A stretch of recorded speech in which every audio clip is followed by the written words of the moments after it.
staying busy? Steve, I've got 3 crews running, and I can run 3 more if I can find the right people. Can't find the right people, ain't none of them out there. Y'all still having trouble finding cars? I know you are. Yes, if possible. I will tell you this story. How are you? Stanley Wood. Yeah, They got in 6 Yukons last week and sold all 6 in one day. yeah. That's what it is with us.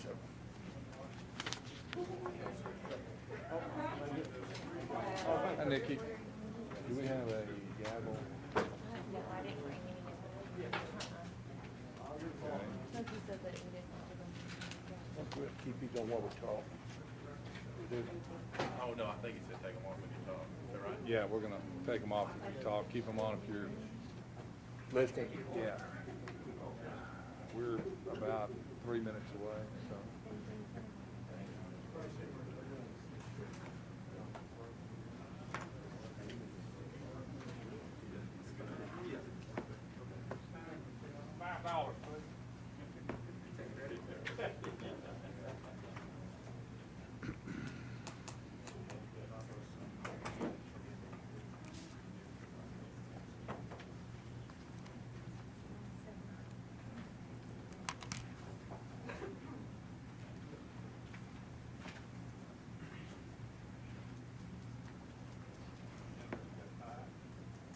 You're good.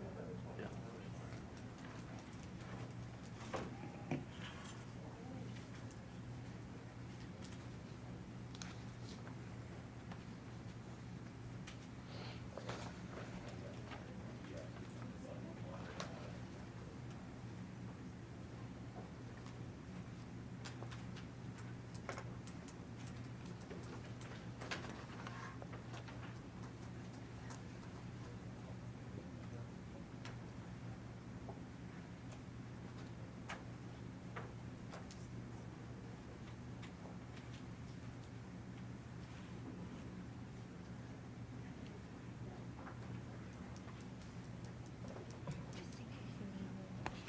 Okay, thank you.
Nikki, what time do you have? 8:59. Yeah.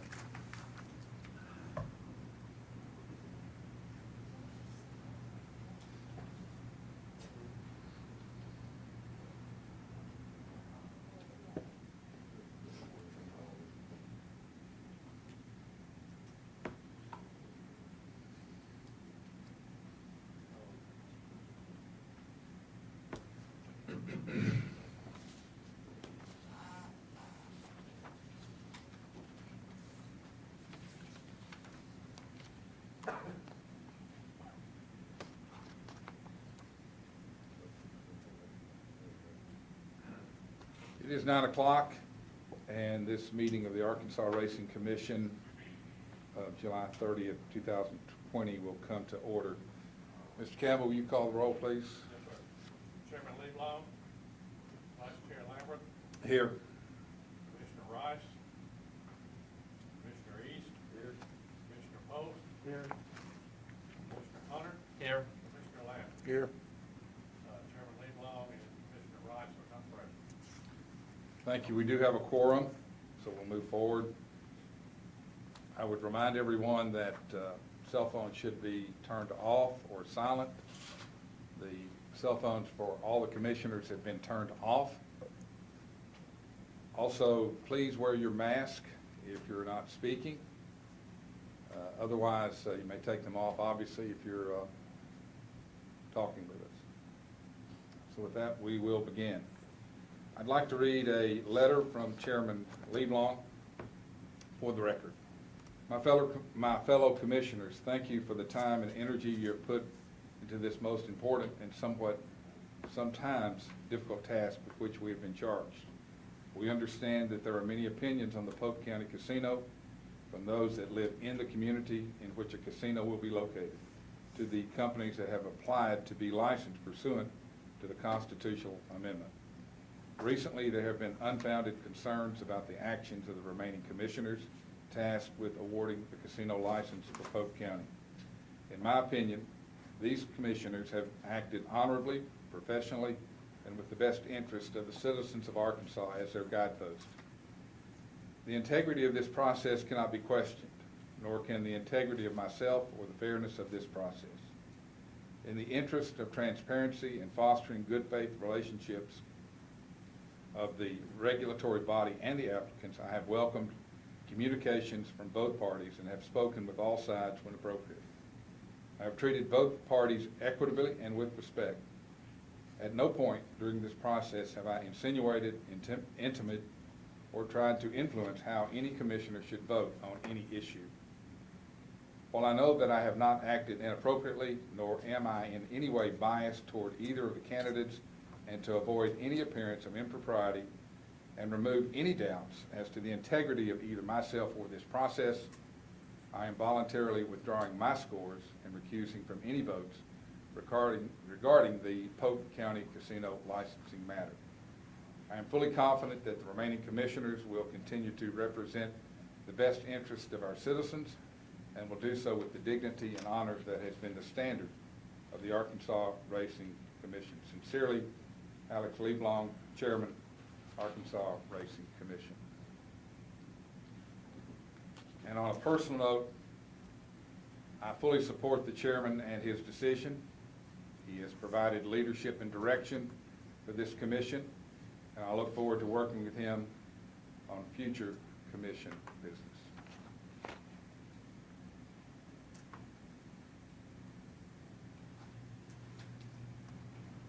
We'll take up the Attorney General's litigation update at this time. Mr. Bowen.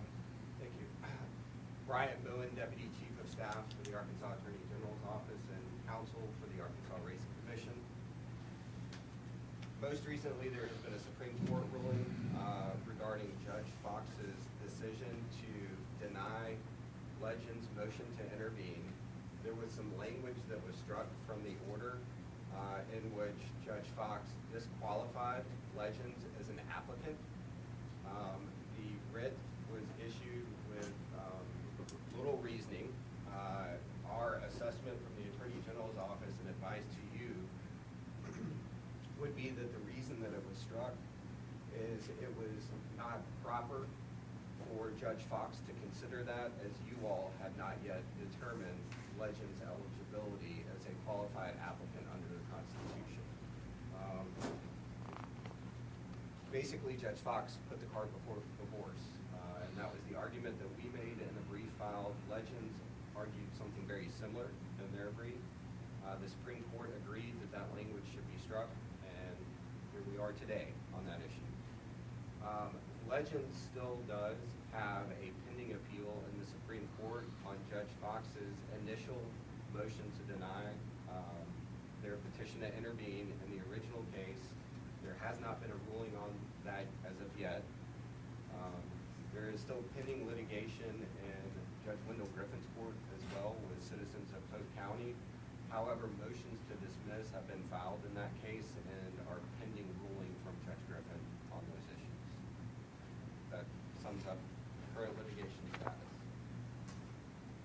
Thank you, Mr. Bowen. At this time, we'll take up some housekeeping, and I'll turn it over to Mr. Campbell for approval of games. We've got Smoky. 117 games we need to approve, that's been on the books for a while. They've met our standards, they've met GLI standards, so I need y'all to affirm this approval of 117 games. If you need to look at them and want to look at them, I think you've got a list of them, and I do too. Y'all may have it in front of you. I think we've got a list. Do I have a motion to approve the games? Make a motion to approve, Mr. Chairman. Motion by Mr. Landers. Do I have a second? Second. Second by Mr. Hunter. Any further discussion? All in favor say aye. Aye. Opposed? Motion passes. Next, consideration of licenses. Again, Mr. Campbell. Jennifer Ruggett goes through her department, she has approved these, and her crew has, so you don't need to approve all license fees that are applied.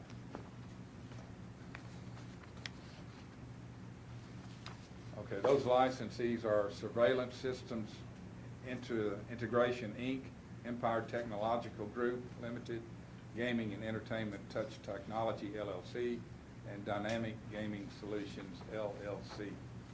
Do I have a motion to approve these licenses? So moved, Mr. Chairman. Mr. East? Mr. Post with the second. Any further discussion? All in favor say aye. Aye. Opposed? Motion carries. Next on the agenda, we will consider the scores of Commissioner Butch Rice. In our last meeting, we found that there was bias in that score. Discussion, Commissioners? Mr. Chair, if I may. Mr. Bowen? Commissioner Rice's attorney has asked that he be allowed to renew objections that were made during the last hearing. And with your permission, I'd like to read the paragraphs that he would like to renew into the record. Of course.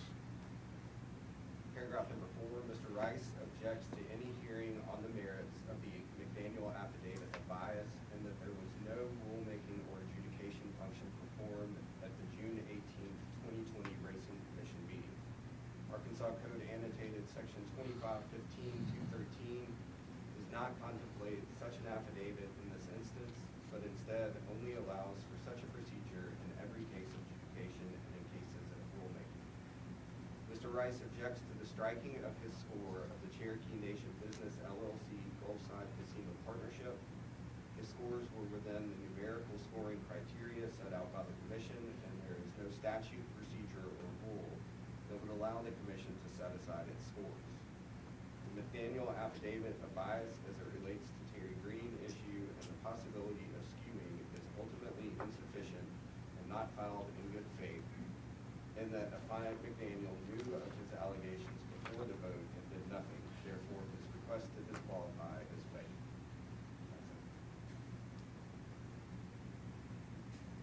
Commissioners, discussion?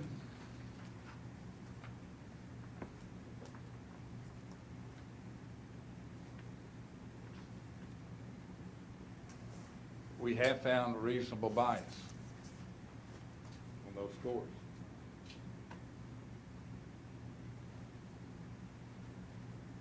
Do I have a motion? I'll make a motion that the points awarded to, by Commissioner Rice during the June 18, 2020 meeting of the review panel be removed from gross scores of both applicants due to the disqualification of Commissioner Rice, and that Mr. Campbell shown for both applicants of the revised scores in writing pursuant to the rules. Thank you, Mr. Turner. Do I have a second? Second by Mr. Post. Any further discussion? All in favor say aye. Aye. Opposed? Motion carries.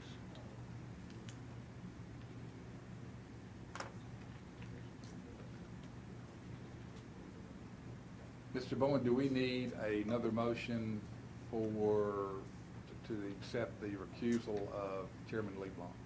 I think it would be proper at this time to accept. Which include voiding his scores? Yes, sir. Okay. Any discussion about that, gentlemen? Do I have a motion to accept Chairman LeBlanc's recusal letter and the voiding of his scores? Make a motion. Go ahead. Motion by Mr. East, second by Mr. Landers. Any further discussion? All in favor say aye. Opposed? Motion carries. Thank you. Next on the agenda is a consideration of the Fox and Fox Consulting Report. I'd like to have that entered into the record. And I'd like to make a statement. The Arkansas Racing Commission requested a casino study and paid $150,000 to an independent expert gaming industry consultant. We should have had an opportunity to have an open discussion about the conclusions that were reached. Because of conflicting legal advice, commissioners were not given the study until July 21st and have strictly enforced Freedom of Information rules. We have not had any discussion at all among ourselves. You may or may not find it to be of merit. You may or may not agree with its conclusions, but it is a prudent and necessary step toward the final conclusion of this matter of which we have been tasked. This is our opportunity, and I will now open the floor for discussion on the Fox and Fox Consulting Report. We're not going to read the entire report. Commissioners, if you'd like to discuss it, now's your time.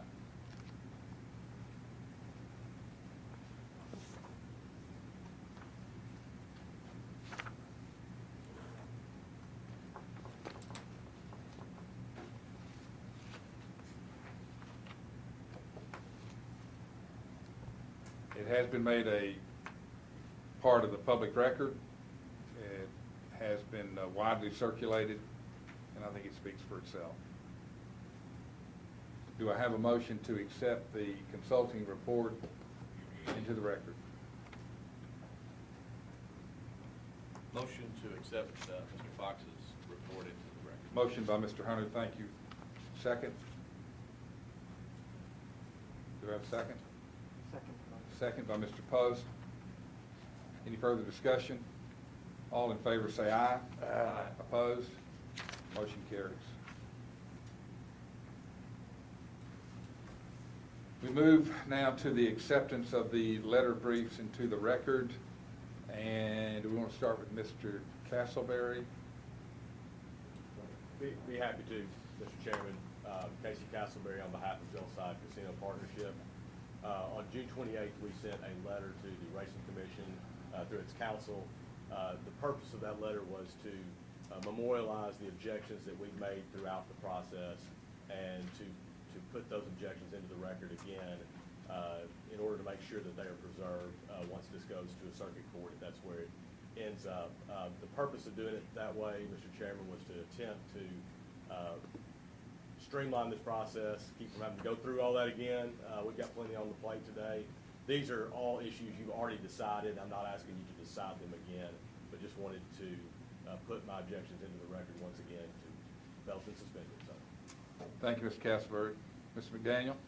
Mr. Chairman, we agree with opposing counsel. We're grateful for the working relationship we've had with Mr. Bowen and one another in this process.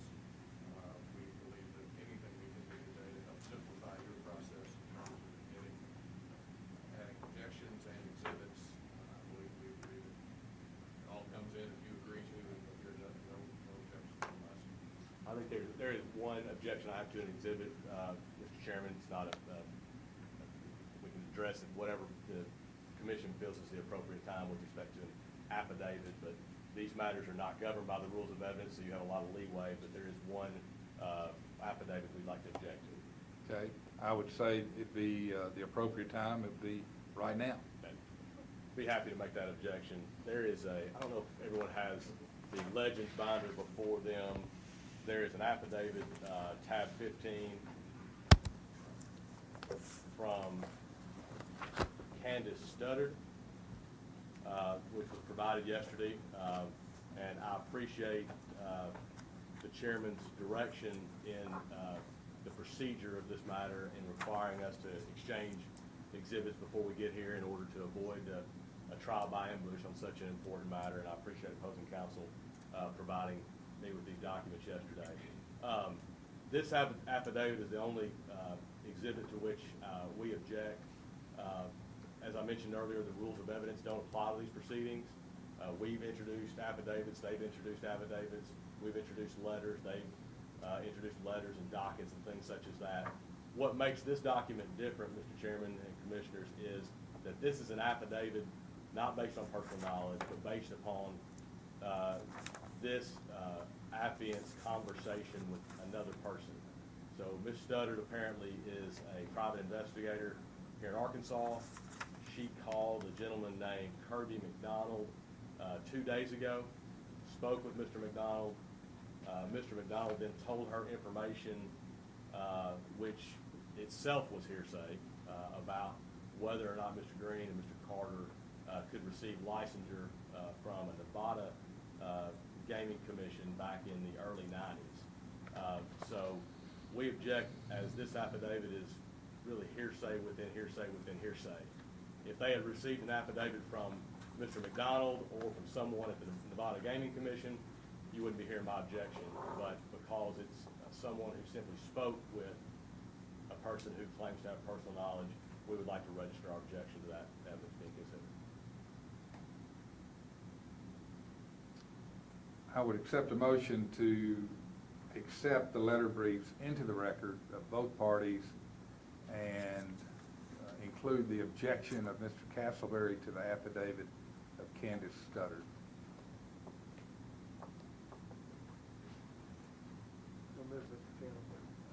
Mr. McDaniel, would you like to speak? If you'd like for me to, Mr. Chairman, that, if there is no question but that in a court of law, this affidavit is not an admissible exhibit because it is someone attesting to something that someone else told them.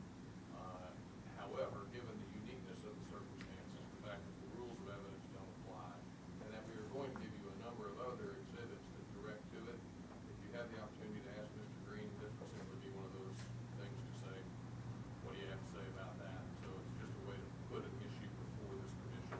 And it shouldn't be given a great deal of weight in its own right, but I believe it should be part of the record. Thank you. Motion by Mr. Post to accept the letter briefs. Do I have a second? Second. Second by Mr. Hunter. Any further discussion? All in favor say aye. Aye. Opposed? Motion passes.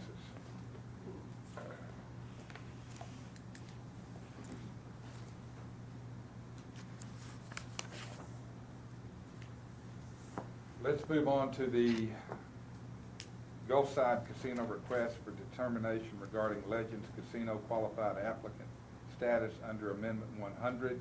Oh, before I want to express appreciation to Mr. Castleberry, Mr. McDaniel, Mr. Bowen on the letter briefs for getting together and agreeing on those motions or those briefs. It did save us a lot of time, and it is much appreciated by the chair. Thank you. Let's move to the Gulfside Casino request for determination regarding Legends Casino qualified applicant status under Amendment 100 and the rebuttal, 15 minutes to each side. And we will start with Mr. Castleberry. Thank you, Mr. Chairman. I appreciate the commission taking this matter up. This is our motion. We are asking this commission to find that Legends Resort and Casino LLC is not a qualified applicant under Amendment 100. This application was submitted, as y'all recall vividly, in January of this year. It's the third application submitted by a Cherokee Nation businesses related entity. There were two applications submitted in 2019. But this one was different in that it was submitted under a new LLC, Legends Resort and Casino LLC.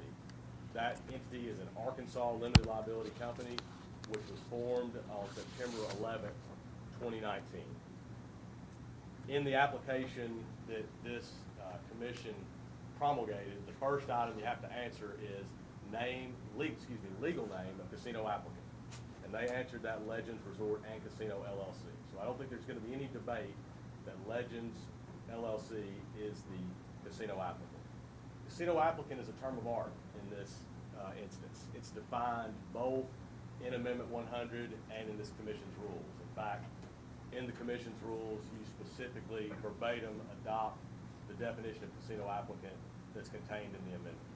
So respectfully, I know I've seen a preview of of the argument on the other side, and there will be many arguments about what your rules say and about holding companies and things such as that. But at the end of the day, this issue is controlled by Amendment 100, and Amendment 100 is the supreme law of the land. It is part of the Arkansas Constitution. It trumps any statute that may conflict, and respectfully, it trumps any rule that this commission may make which would conflict with the amendment.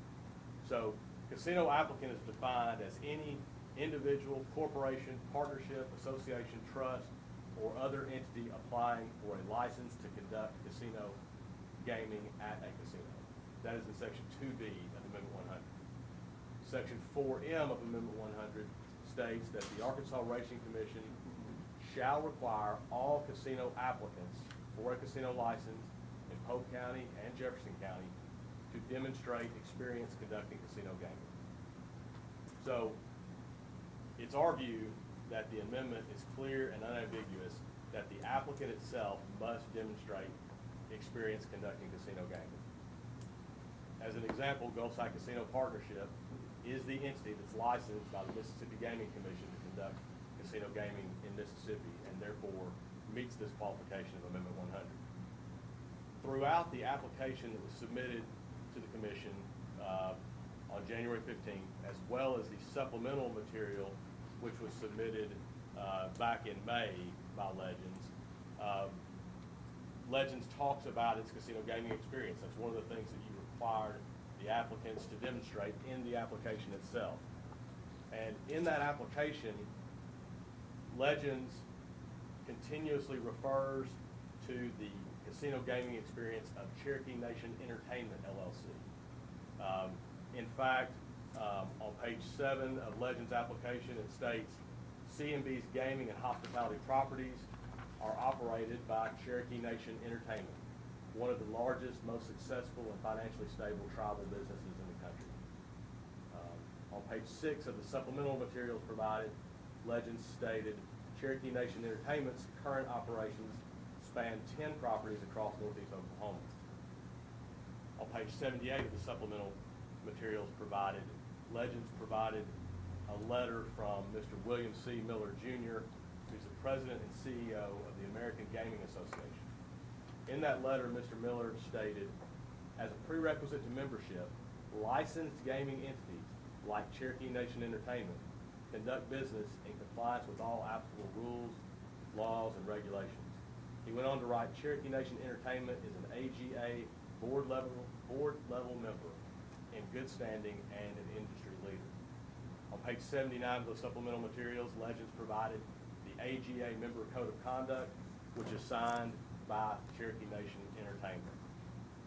In materials published on its website, which is attached as Exhibit 10 in the materials we've provided, it states Cherokee Nation Entertainment is the retail, gaming, entertainment, hospitality, and cultural tourism industry of the Cherokee Nation. C&E, Cherokee Nation Entertainment, operates casinos in Tulsa, Claremore, Roland, West Salem Springs, Fort Gibson, Salisaw, Tahlequah, and Ramona, as well as the Cherokee Travel Plaza.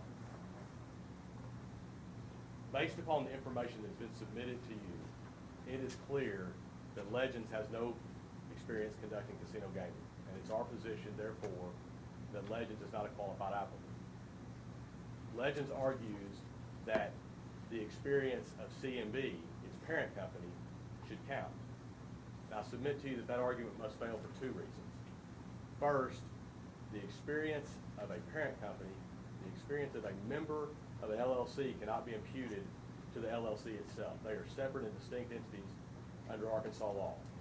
All of you gentlemen are in business. You may or may not own LLCs, but I would presume that you've had experience with LLCs in your business careers. If Legends owns this casino and someone is injured in this casino as a result of negligence on behalf of the owner, just hypothetically, that injured person would have a claim against Legends. They wouldn't have a claim against Cherokee Nation Business, even though Cherokee Nation Business owns all of the membership units of Legends. I just give you that example to illustrate how the law recognizes that they are separate and distinct entities under the law, and that they are not interchangeable. Legends argues that there's a statute under the state procurement code which specifically provides when you're submitting a bid for a public contract that you can use the experience of a member in place of the LLC itself. And they say that's evidence that experience of a member can count for the LLC. I would submit to you that it's evidence of the very opposite. It's evidence of the fact that the general rule is the experience of a member does not count for the LLC. And they had to make a specific statute to get around that general rule. So in procurement matters, experience of a member would count for the LLC. But in all other matters, it does not. Clearly that statute, which states in its text that it applies only to the procurement code, has no application in the context of Amendment 100 and what we're dealing with today. With respect to the second reason, Cherokee Legends' argument must fail, there is no proof in the record that Cherokee Nation Businesses has any casino gaming experience. To the contrary, based upon what I've mentioned to you earlier throughout their application, Cherokee Nation Entertainment, C&E, is the entity that conducts casino gaming in Oklahoma and that has the licenses and that has the casino gaming experience. Cherokee Nation Entertainment is owned by Cherokee Nation Businesses, just like Legends, so it would be a sibling corporation, if you will. Clearly, the casino gaming experience of Cherokee Nation Entertainment cannot be imputed to Legends. So, for these reasons, I would argue that, and respectfully submit to this commission, that Legends Resort and Casino LLC is not a qualified applicant. They do not meet the minimum requirements imposed by Amendment 100, and we would ask that this commission find that they are not a qualified applicant and reject their application for that reason. I'd be happy to, oh, there is one other thing. Thank you, Terry. I did want to touch very briefly on the litigation update that Mr. Bowen provided to you at the outset.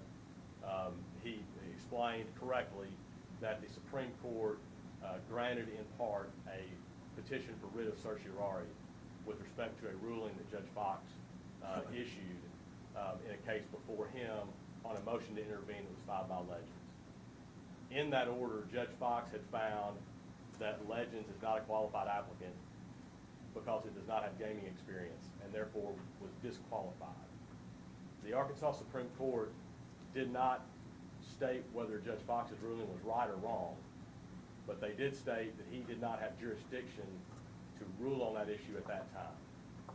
As Mr. Bowen stated correctly, they did not give us a lot of guidance as to why they ruled the way they did, but the state ably argued, as did Legends, that this process, the process that is before you today, has to run its course before a circuit court has a jurisdiction to rule up or down on that issue. So I think it's important that the only judge who has looked at this substantively has agreed with the interpretation that I have tried to explain to the best of my ability for the commission. That decision substantively was not reviewed on appeal. The Supreme Court just basically said, you got out ahead of yourself. You can't make that decision until the Racing Commission's considered it first. So I think that's something you can consider. Wanted to make sure that the commission understood the procedural posture of that. But if you have any questions, I'm happy to address those. Thank you, Mr. Castleberry. Do we have questions or comments for Mr. Castleberry from the commission?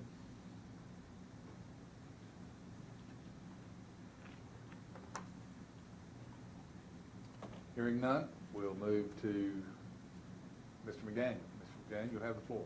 Thank you, Mr. Chairman, Commissioners. My learned colleague and friend, Mr. Castleberry, is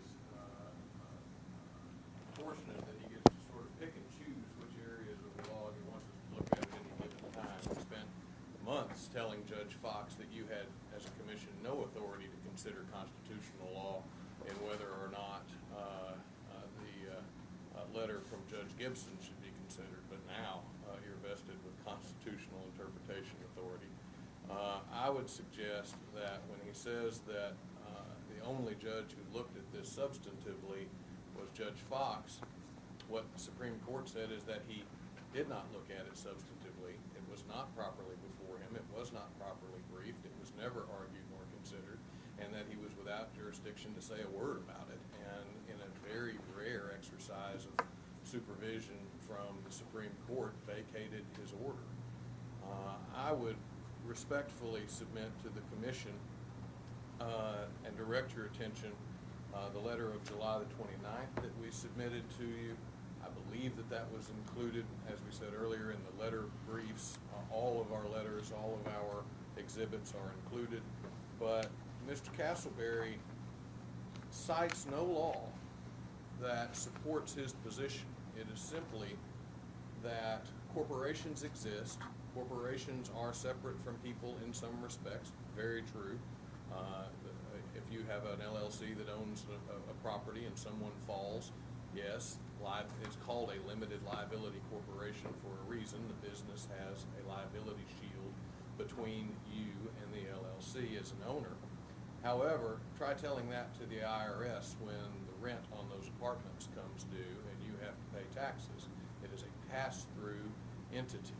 In fact, there is a full body of law in Arkansas and all states and the United States of America, federal level, that says specifically every member is an agent of the LLC for purpose of its business or affairs, and the act of any member included but not limited to the execution in the name of the LLC of any instrument for any apparently carrying on in any way in their business affairs binds the limited liability company. That's an Arkansas statute. The Arkansas Code says in multiple areas that the experience of the members, executives, board, owners are where experience for an LLC is derived.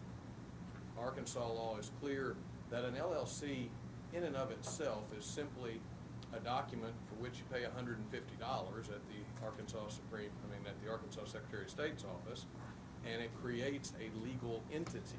But the entity itself has no experience. It's just a legal entity.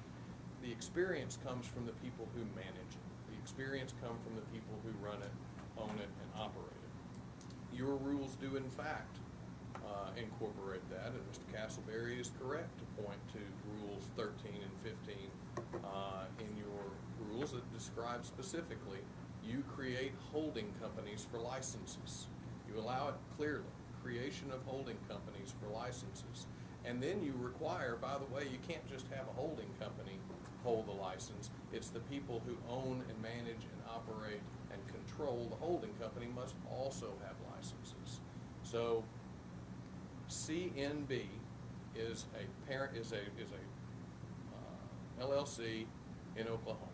CNB has one member, which is the government of the Cherokee Nation. CNE is a separate LLC. It has 10 casinos, but it only has one member, and that's CNB. There's one board, one CEO, Mr. Garrett behind me, one chairman of the board. All of the executives are CNB executives. So the timeline that Mr. Castleberry pointed out, I think, should be amended just a bit because he was inaccurate in it. We submitted an application in May of last year under CNB. That was rejected because nobody had a letter from the county judge. Then in August, we resubmitted, again, under the name of CNB. And then in September, there was a back and forth between Mr. Freeland, with whom I've spoken a couple times this week, and I have been very clear to say, Mr. Freeland, if I cite our conversations, would it be fair to say this or fair to say that? He's here, so if I in any way unfairly cite our conversations, I'm sure you'll correct me. But at the time, there was a discussion among the commission chair especially and counsel, Mr. Freeland, about sovereign immunity of Quapaw Nation and the Cherokee Nation as applicants, and also the Choctaw Nation, which was had an application in the mix somewhere.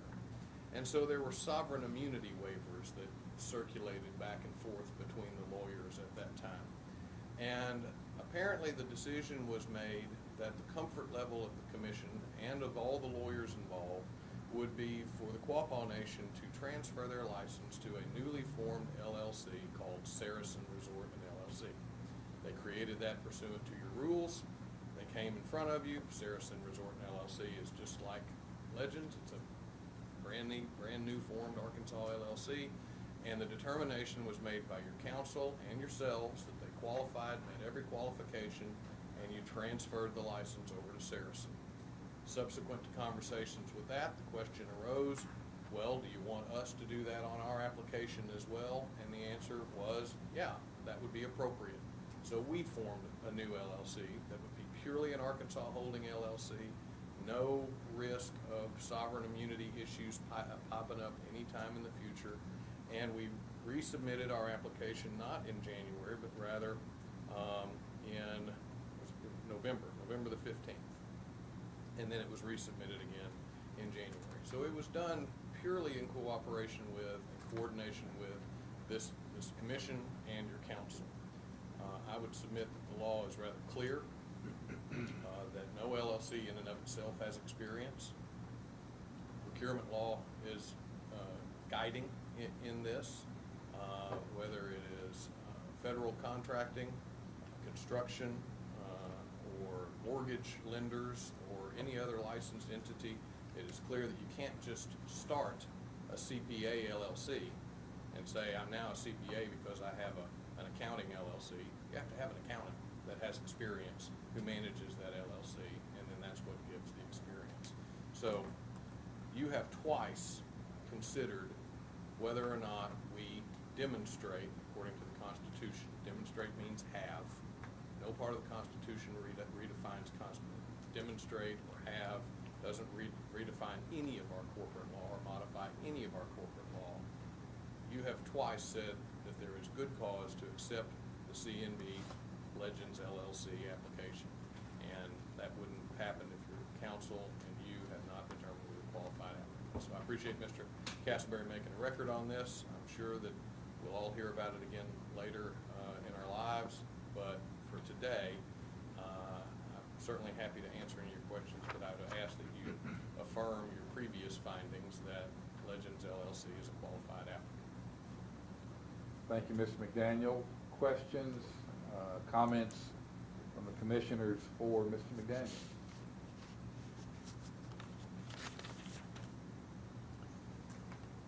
Mr. McDaniel, the principles for Legends, Cherokee Entertainment, C&B, are they the same? All the exact same, yes, sir. And each one of them provided to you in our application their background checks, photographs, thumbprints, curriculum vitae, experience level. Legends Resort and LLC has no executives. Mr. Hunter? Yes, you mentioned the sovereign immunity question. Are there any other reasons, or is that one simple reason for the change? I was not involved, Mr. Hunter, in the discussion between Mr. LeBlanc, Mr. Freeland, and the Quapaw, so I don't really know what initiated that thinking at the time. But once it had been decided and determined, hey, that's how we want them to do it, we certainly had no objections. There's no corporate reason in the world not to have a holding company in any given state where you have a license. So we were perfectly happy to do it. Thank you.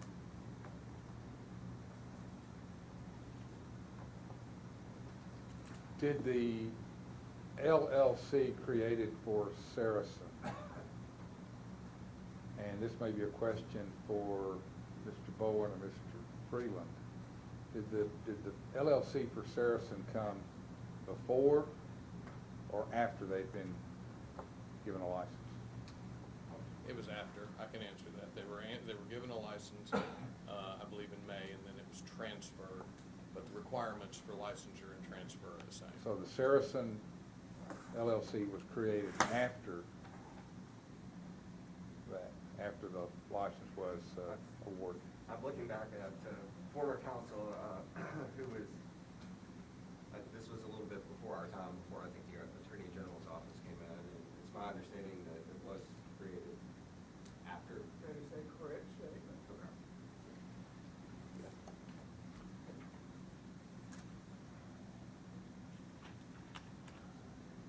Any further questions or comments for Mr. McDaniel? Hearing none, what is the pleasure of the commission? Do I have a motion? I move that we affirm the finding that Legend Resort Casino LLC is a qualified casino applicant. Motion has been made by Mr. Hunter. Do I have a second? Second. Second by Mr. Landers. Any further discussion? All in favor say aye. Aye. Opposed? Motion carries. Thank you.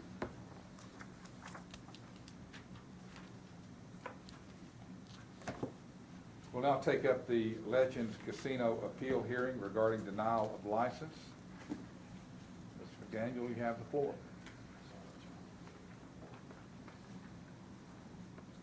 I'm sorry, Mr. Chairman, I couldn't hear you. We're ready to begin. You ready to proceed? Thank you, sir. I think that we clarified just a moment ago that the motion taken earlier, but just on the belt and suspenders thinking, all of our exhibits have now been admitted to the record. Is that correct? Correct. Thank you. Mr. Chairman, I would direct you and the commissioners to three things that I have in front of you. And I apologize that this is kind of a complicated, complex story to tell. And I've tried to simplify it as much as I can in the course of a limited amount of time. And I appreciate you making yourselves available before the 31st. And I can assure you that many people have worked very hard to try to get us to where we are.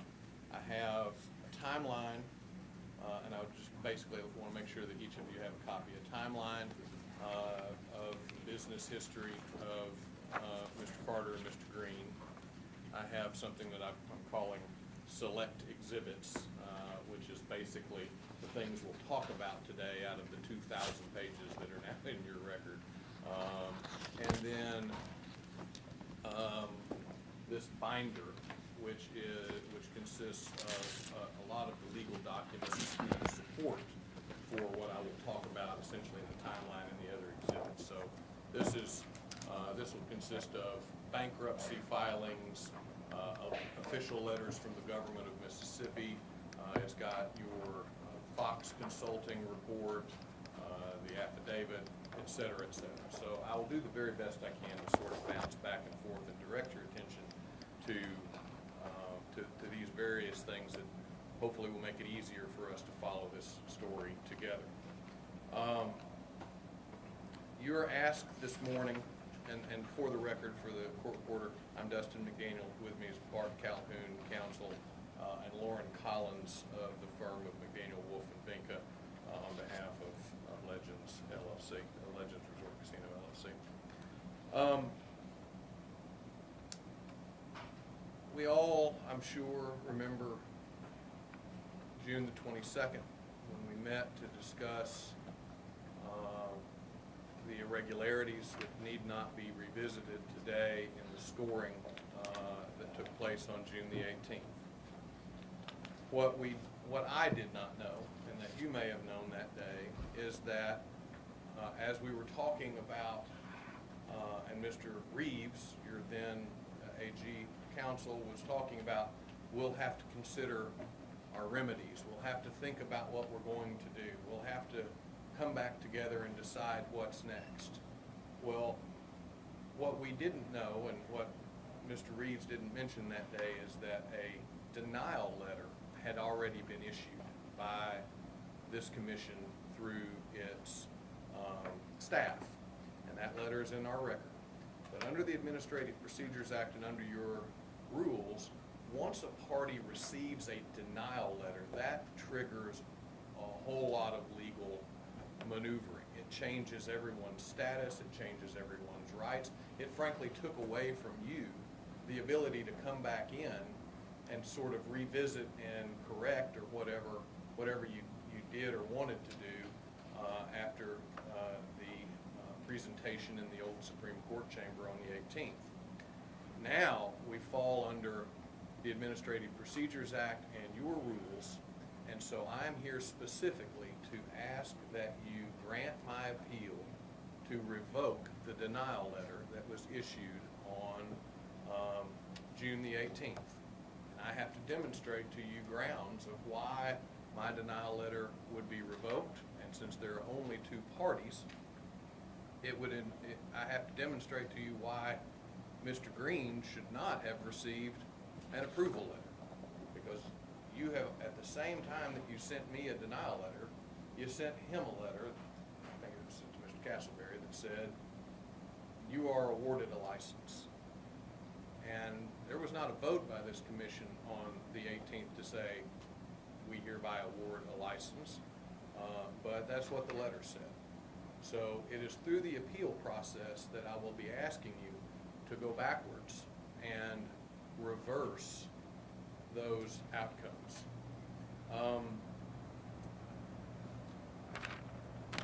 This isn't a trial, as we've said earlier. Normal rules of evidence don't apply. It's entirely up to you to decide what you give weight to and what you don't. You know, there are a few things to think about. I'm not asking you to recalculate your scores. I'm not asking you to reconvene the review panel because, as you will recall, the review panel is the entity that is empowered to award points to applicants, not the commission itself. I'm not asking you to do that. This appeal will demonstrate why Gulfside Partnership should not be awarded a license regardless of what their scores are, because they are in violation of your rules, and I have to demonstrate what that means.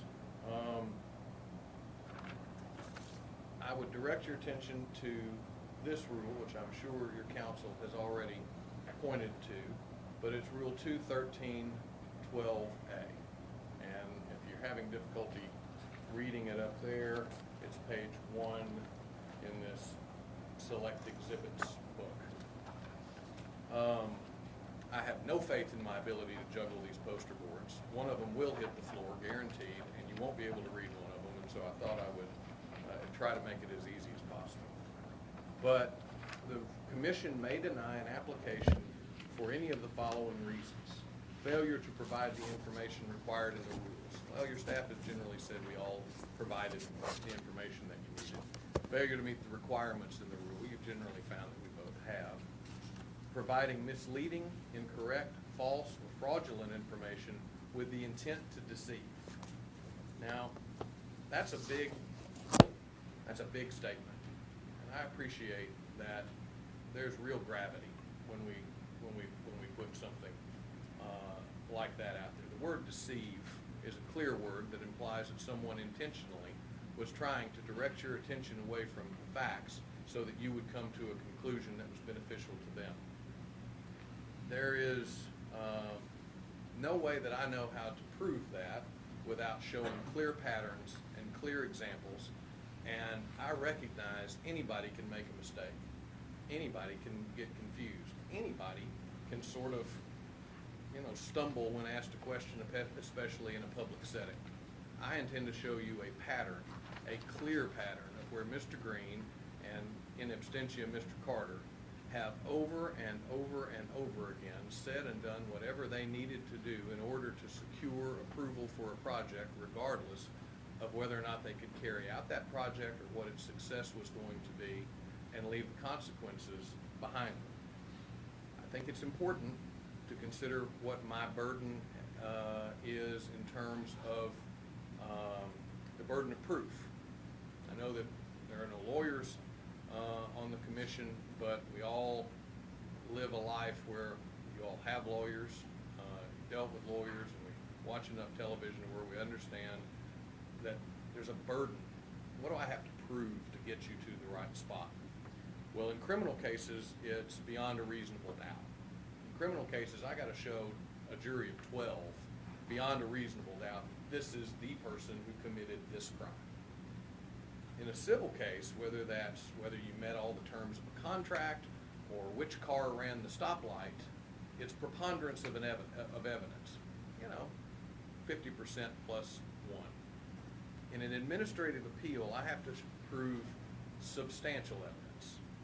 Substantial evidence is the standard by which you'll be judged at a circuit court should we get there.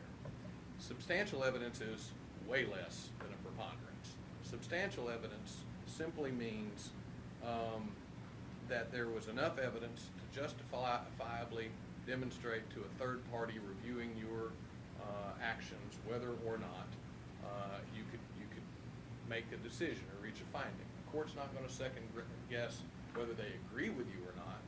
It's not about whether someone else sitting in the same seat looked at the same evidence and came to the same conclusion or not. It's whether or not there was substantial evidence for you to reach that finding. And I propose to you that I have a mountain of evidence to present over the course of the next few minutes, and I will be mindful of time, and I will certainly look forward to questions. The alternative is to do nothing. If I demonstrate to you repeated patterns of misrepresentations, not just in front of you, but in front of other jurisdictions, and you look at that and and simply disregard it, that gets off into the area of abuse of discretion. You hear the terms arbitrary and capricious all the time. Arbitrary and capricious is when a board or agency has substantial evidence to take an action and with knowingly disregarding the facts, take no action. So today, I'm going to demonstrate that your scores on the 18th were based on misleading, incorrect, false, fraudulent information that was presented to you specifically with the purpose of deceiving you and hoping that you didn't dig into it, look into it, find out about it until later. I would say, let's see, I skip all that, because that's all the Fox stuff. Gaming is an area where the integrity of the operator is carefully scrutinized.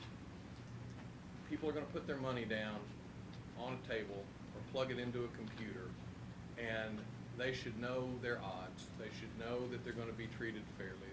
They have to know that it's not going to be manipulated in some way. And integrity is something that is hard-earned and easily lost. I think we would all agree with that. So as you sit here as regulators in this business, you have to hold applicants to the highest standards, because once it's done, it's done. There's very little going back.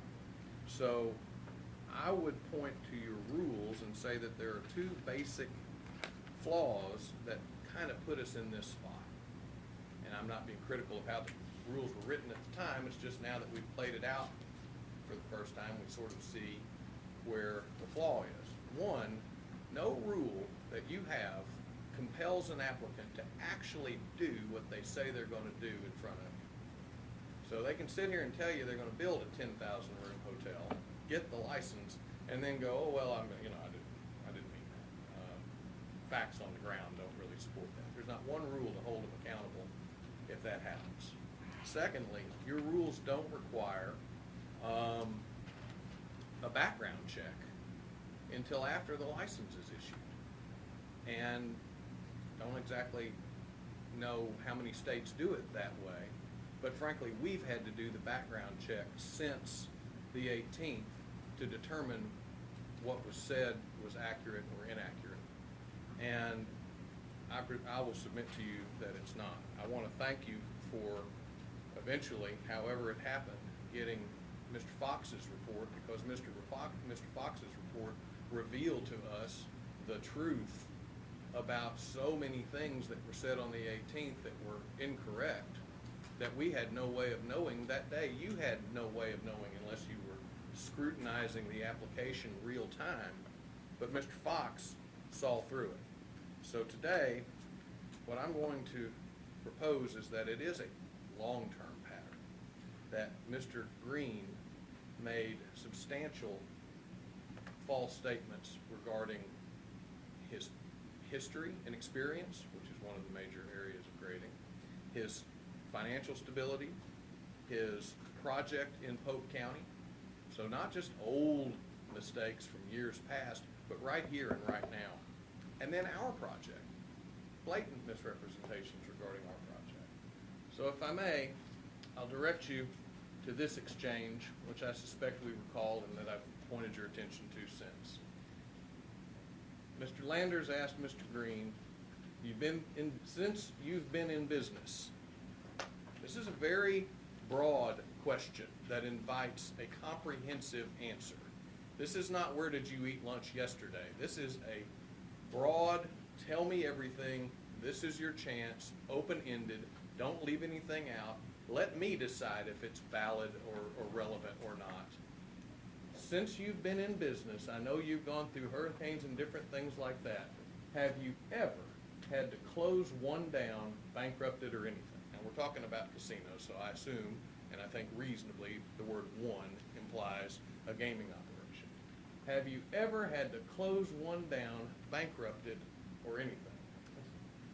It has been through significant effort that we have produced what I'm going to call a master flow chart of their business operations, which you will find a little more easily readable on page 4 in your book. But the answer is yes. He said, no, sir. Mr. Landers said, you or Mr. Carter? And he said, no, sir. On the left, you see their basic history in the course of gaming. In 1989, they found a cruise ship in Greece. It was built in the 1950s in the Netherlands, and brought it to Mississippi and set it up as a cruise ship that goes out during the day, 12 miles offshore and comes back. Now, the U.S. government allows gaming on ships so long as it's not the primary source of income for the ship. So it really is supposed to be a cruise, and you gamble while on your way to Jamaica or whatever. And that's why they are pejoratively called cruises to nowhere when you had ships that just went out into 12 miles offshore, opened up the craps tables, and came back. It lasted less than a year. It lasted less than a year, and Carter Green Red, which would be Mr. Carter or you, were the owners of that LLC, that corporation that ran that ship. That ship made it a week after it filed bankruptcy over to Galveston, Texas. Same partners, Cy Red, Carter and Green. They reformulated it as Pride Cruise Lines. I'm going to go through their history here in just a moment.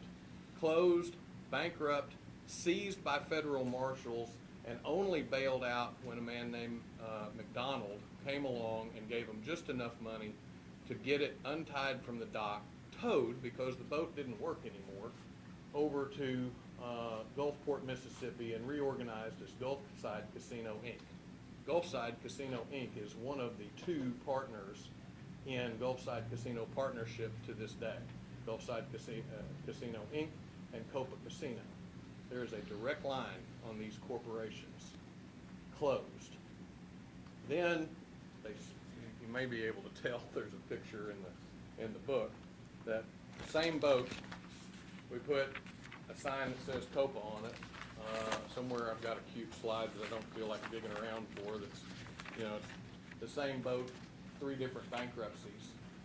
And I think that the 3rd bankruptcy, which actually was the 5th bankruptcy in this line here, was what was discussed in the 2nd exchange, where he said, we only had 5%. Mr. Castleberry has pointed out to the AG and to me repeatedly, they were creditors in that.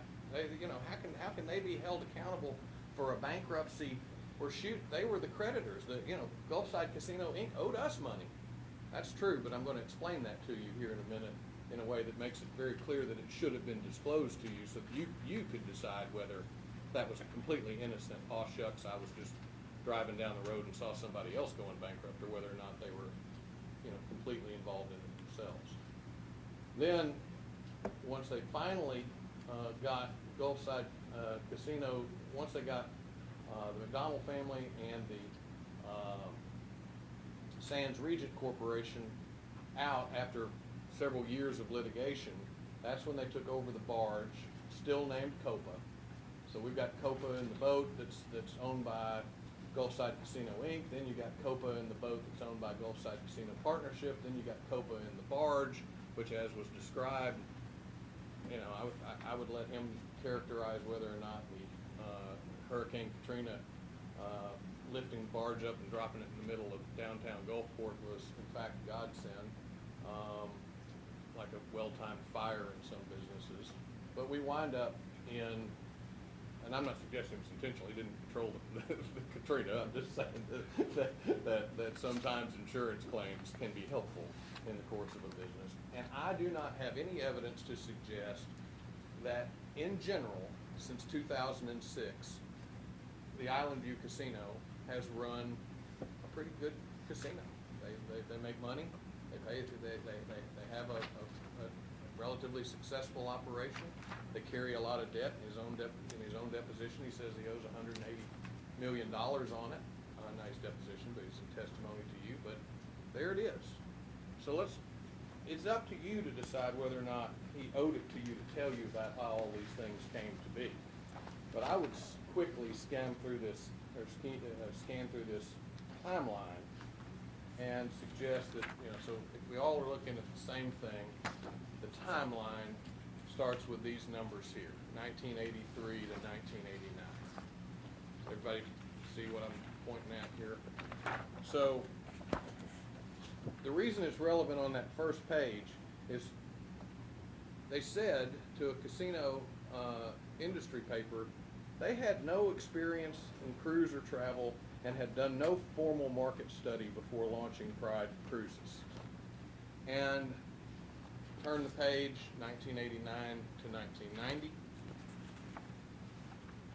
Carter Green Red buys the ship.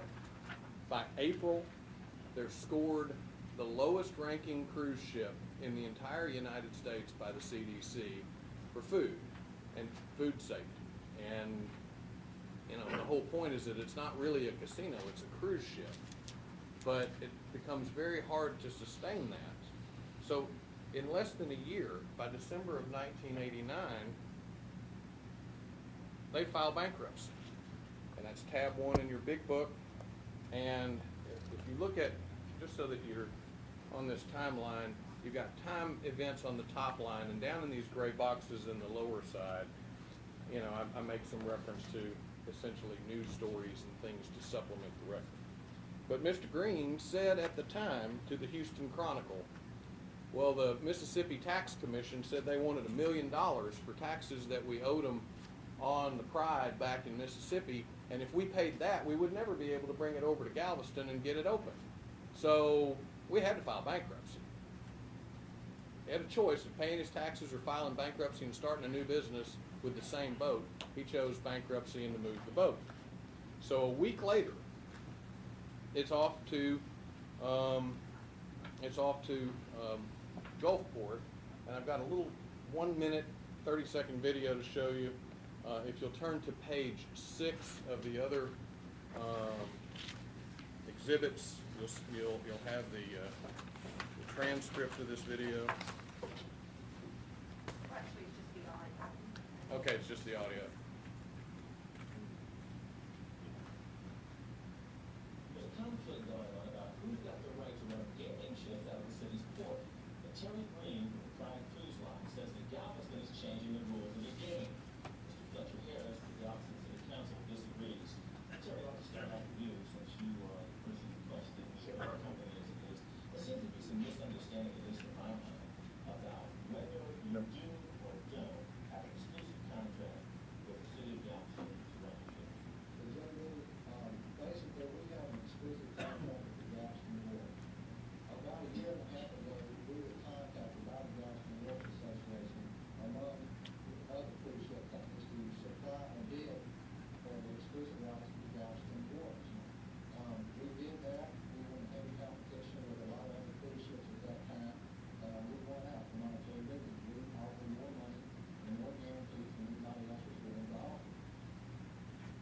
offered more money and more guarantees than anyone else was willing to offer.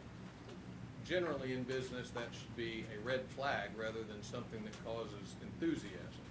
I would direct your attention to the letter from Mr. Keating, their lawyer in Biloxi, which Mr.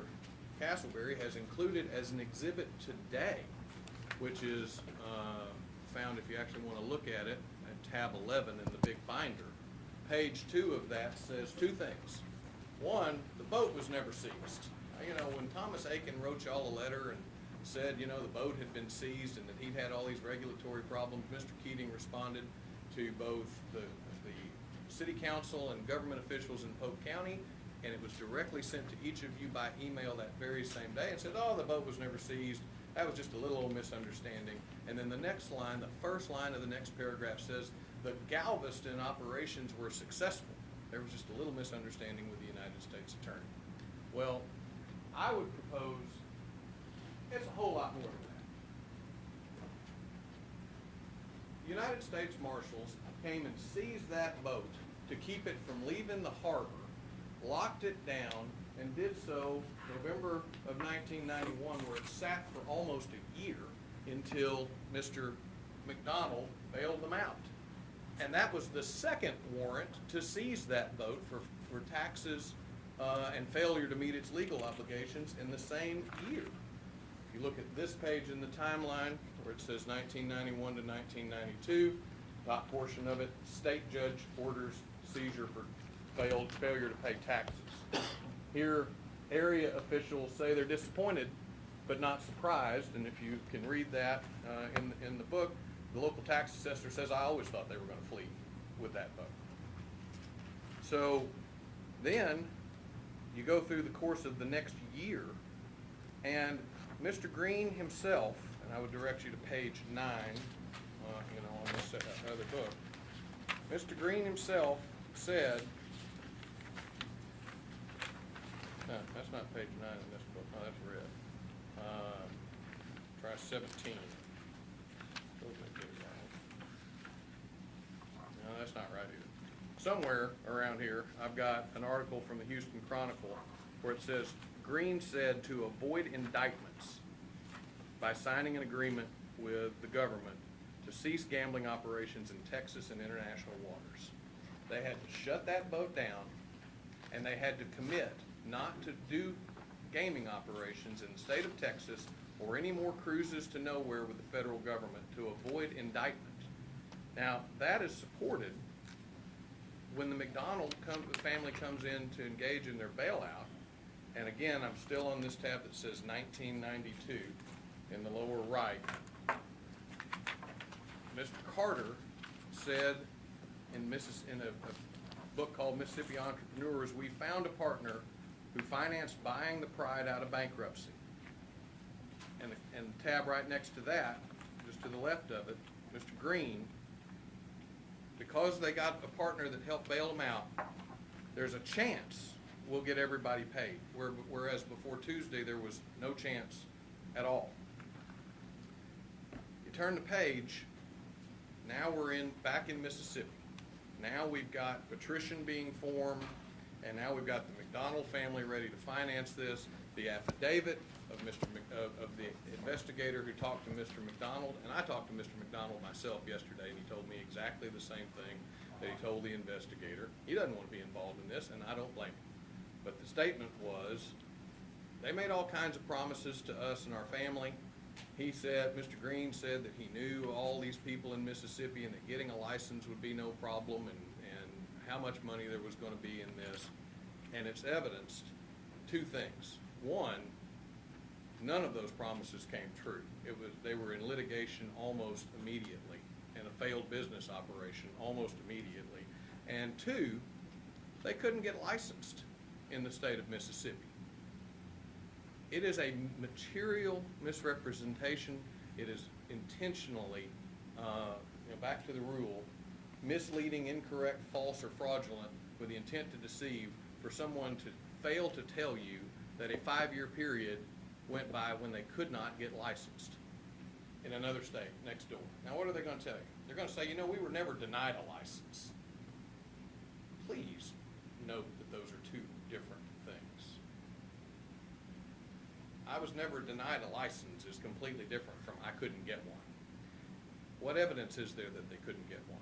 Well, the McDonald family says that, you know, we got over there, they couldn't get licensed, and so we had to buy them out at a premium. And we bought them out, we had to buy their stock, and that's what got them down to 5%, which is why they were creditors. Why were they not owners of Gulfside Casino Inc. when it went broke? Because they couldn't be owners of Gulfside Casino Inc., because if they were owners of Gulfside Casino Inc., it couldn't get a license in the state. That's not me saying that. At the bottom of the 1993 tab, a quote from the Mississippi Supreme Court says, Carter and Green failed to obtain required approval from the Mississippi Gaming Commission to directly or indirectly hold an interest in a gaming license. The inability of Carter and Green to obtain necessary approval delayed the COPA's projected opening and placed the entire project in jeopardy of collapse. Gulfside versus Carter, 1998, Supreme Court of Mississippi. Right next to that's a newspaper story from 5 years earlier, contemporaneous at the time. COPA's opening was delayed by questions about the past financial troubles of two former partners, Rick Carter and Terry Green of Gulfport, who operated the Pride of Mississippi gambling cruise ship out of the state port. Carter and Green sold their stock in the company last month, which prompted the Gaming Commission to issue the license. Gulfside Casino Inc. couldn't get a license until they got rid of Carter and Green, but they then owed Carter and Green money, and guess what? We fast forward, this flowchart involves litigation, struggle, until you finally get to 1998, and I don't know how, and it really doesn't matter how, they were found to be in good standing to get a license. So by 1998, and by the way, there's some dispute whether it's 96 or 98, I would defer to Mr. Green. I don't know if it was 1996 or 98, but I think it was 1998 when they got a license, and at that point, the McDonald family had already sold out and said, we don't want any more to do with this. Sands Regent Corporation was holding Gulfside Casino Inc., Patrician and Artemis. They had to bankrupt Patrician and Gulfside Inc. in part because of the litigation. And finally, by December of 98, what did I do? Apologize. Oh, am I doing else? Sorry, I was snarky, I apologize. Sorry. I was just being snarky, I'm sorry. By December of 1998, they owned Gulfside Casino Partnership, and that's when they converted the COPA into what's now the Green ownership, and that moved into COPA the ship, into COPA the barge, and kind of the biggest problem that they had during that time that I can really tell from my investigation, it's not disclosed, but there was a civil disposal of intentional violations of the Bank Secrecy Act, which is money laundering, and that is included in your tab, tab 9, and it's signed by Mr. Carter. But it says that the COPA willfully violated the Bank Secrecy Act over a period of years, and I do believe many of those years was when they were the minority owners of Gulfside Inc. It was before that they got rid of Sands Regent. But nonetheless, they volunteered to pay a $100,000 fine to FinCEN, which is the organization that if you are a banker or a casino operator, you're more afraid of than Armageddon. And they paid a $101,000 fine for violations thereof.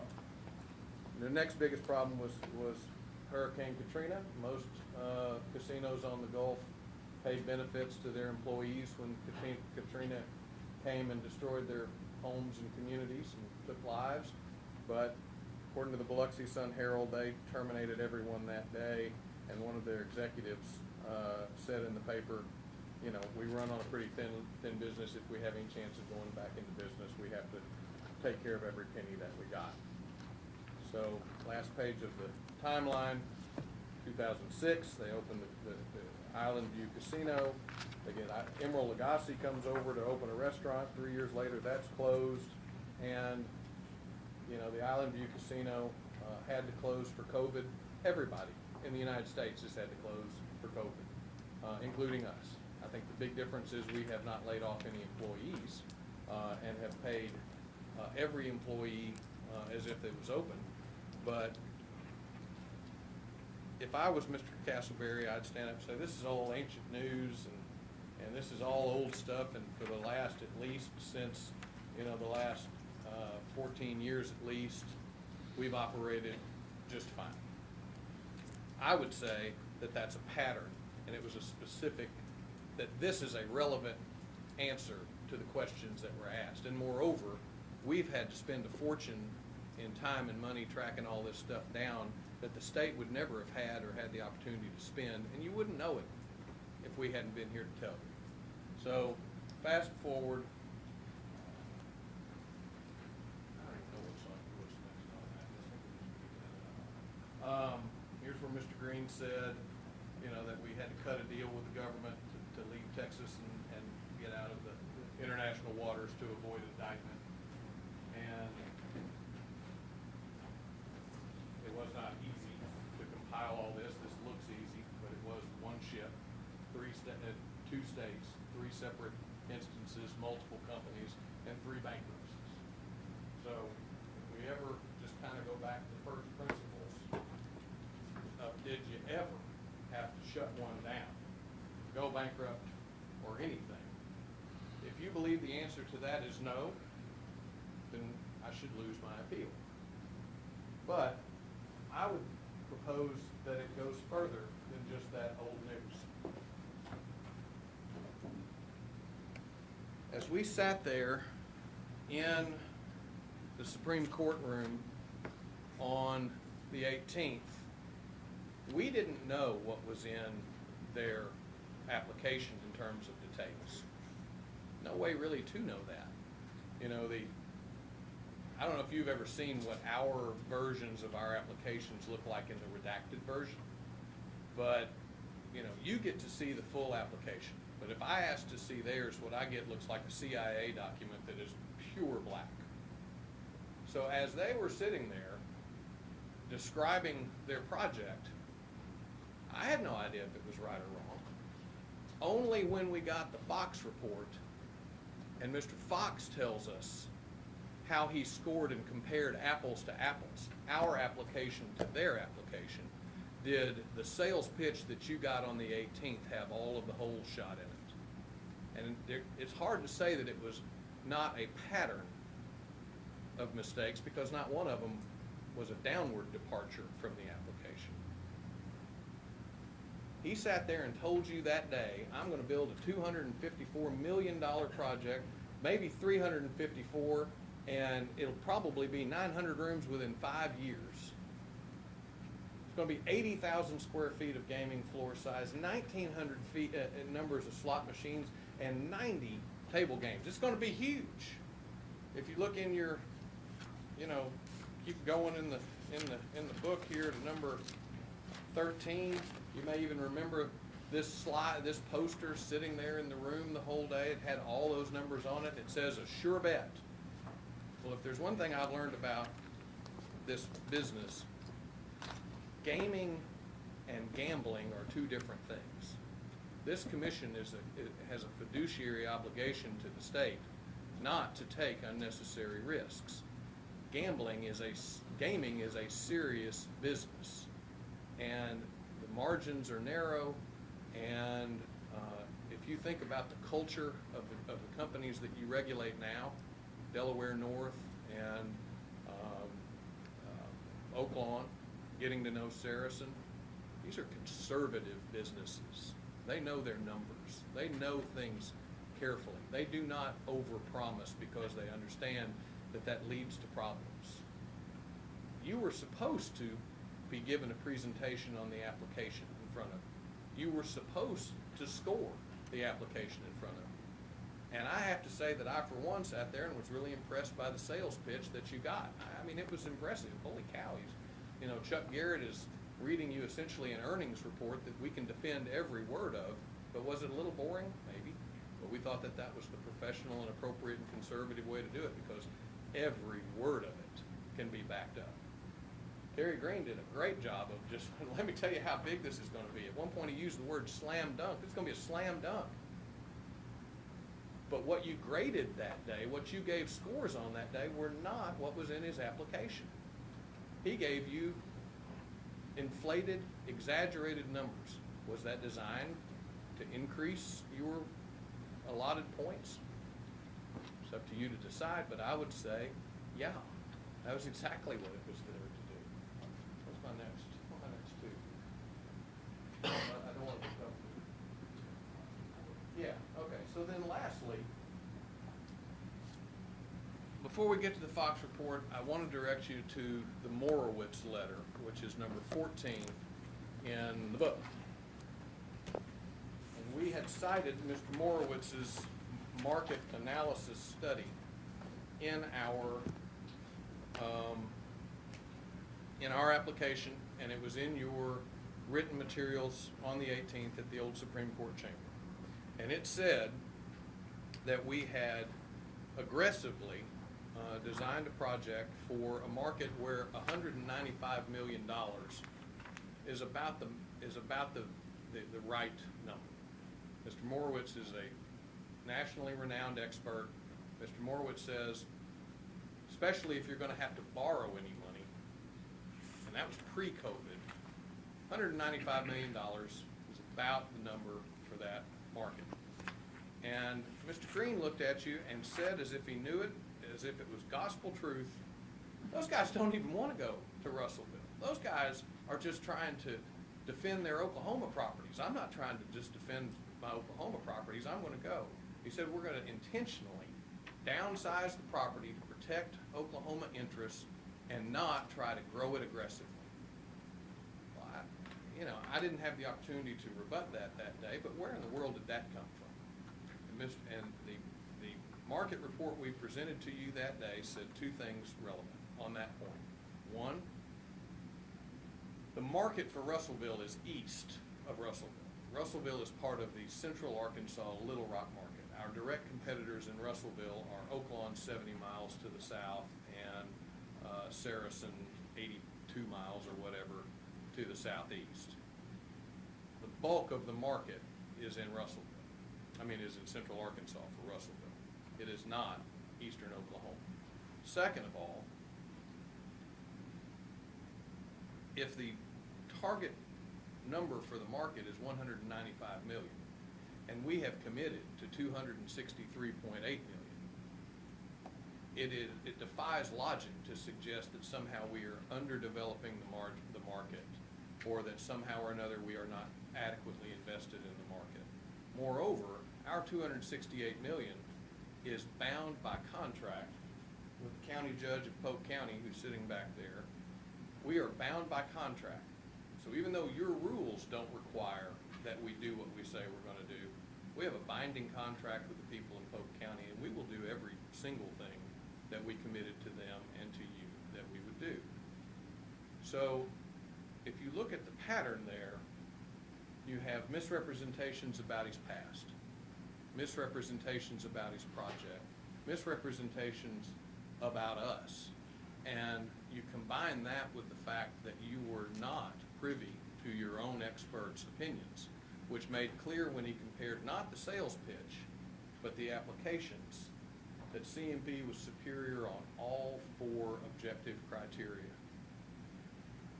I don't like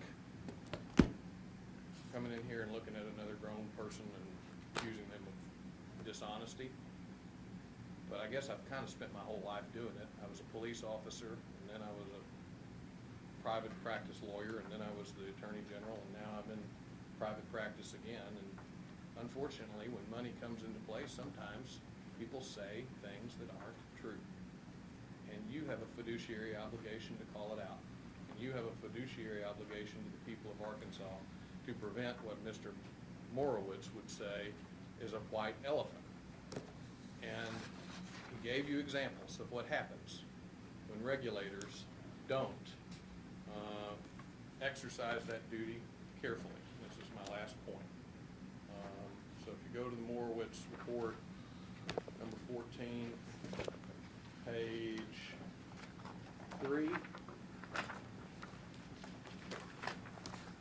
Mr. Green is not the first one to go in front of a gaming commission, make a huge pitch just to get the license, and then have problems. And New York State, Massachusetts, Ontario, Ohio, and Kansas right now all have given licenses to projects that are not getting off the ground, not getting financed, not getting built, or not growing or meeting any of the expectations that were made. And I forgot one last thing. On the financial point, we did not know what Mr. Green had in that letter from that banker that got on the phone. Remember, that was not made public to us. That was just what the banker said on the phone of, yes, we wrote a high confidence letter, and yes, we still are confident we can loan him money. But Mr. Green sat there and said, we'll borrow $200 million. It's going to be a $254 million project. We'll be back up at 354, in short order. This hotel's going to be huge. He's got to borrow that money. He's got to borrow that money from someone. And the letter that that Wells Fargo said, according to Mr. Fox, was only $150 million. No explanation of where all the rest of that was going to come from. But what you wind up with is a white elephant. And in the gaming industry, they call it a white elephant when you've got a project that's overblown, overpromised, can't get complete or whatever. But Kansas was for a 248-room hotel in the Kansas City market. And you can't get financing to finish a 248-room hotel in the Kansas City market, but we think we're going to get financing for a 500-room hotel in Russellville. Oaklawn's building 200 rooms. If you think that all of what was said that day was accurate, truthful, forthcoming, verifiable, and something that you are willing to stake the reputation of this commission on, then I should lose my appeal. But if not, I would ask that you enter a motion to grant our appeal, vacate our denial letter, vacate their award letter, and award the license to Cherokee Nation Businesses Legend LLC. I apologize for being so long-winded, but it was a complicated tale, and I'm more than happy to answer any questions you may have. Thank you, Mr. McDaniel. Do we have questions or comments from the commissioners or Mr. McDaniel? I do believe the rules that we agreed on a very brief rebuttal, but I think I've said, or closing, so I think I've said virtually everything, so I'll be brief when that time comes. We do have time for rebuttal. Any questions or comments for Mr. McDaniel or his staff? I have a question. Mr. Hunter? Commissioner Hunter, about your conversation with the McDonald family. And so that was just the conversation you had yesterday, but that individual's not willing to make a formal statement or any statement to the commission. He couldn't have been nicer. Lives out in the Seattle area just as his dad did. I was amazed that the investigator tracked him down, if you want to know the truth. But she talked to him a couple of days ago, and then I spoke to him yesterday. And he affirmed everything that was in the affidavit from the investigator to me. That is hearsay upon hearsay. It's up to you to ask Mr. Green, if you want to, hey, how did it go with the McDonald's? And where might I be wrong? But he said, I don't want to get involved in Arkansas, but it was a terrible experience. And he basically said what Cy Red said in his book, which I cited, in here, page 9, which is, Rick and Terry were pretty undaunted because it wasn't their money they lost. And that was basically the McDonald's experience. But it was many years ago.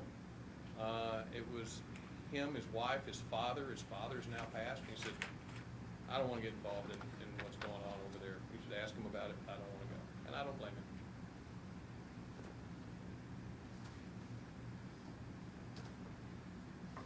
Further questions?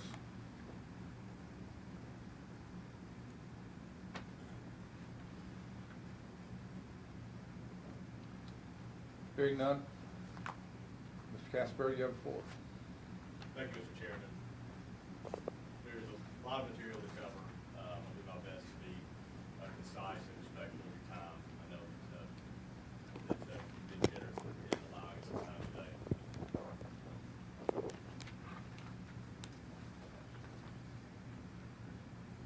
Before we get into the specifics of the bankruptcies, I'd like to just briefly touch on and make sure we all understand the issue that's before the commission. We have been awarded, if you will, the word you used. Should we take a brief recess? Why don't we take a short 10-minute break? And we'll reconvene at 10:43. Yes, sir.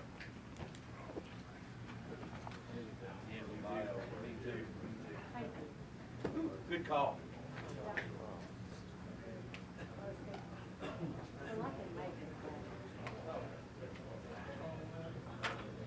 It's only $5 a head over here. You take IOUs?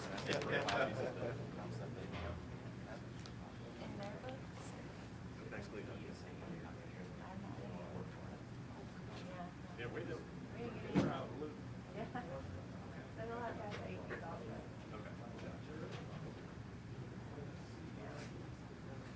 I'll have to ask for one.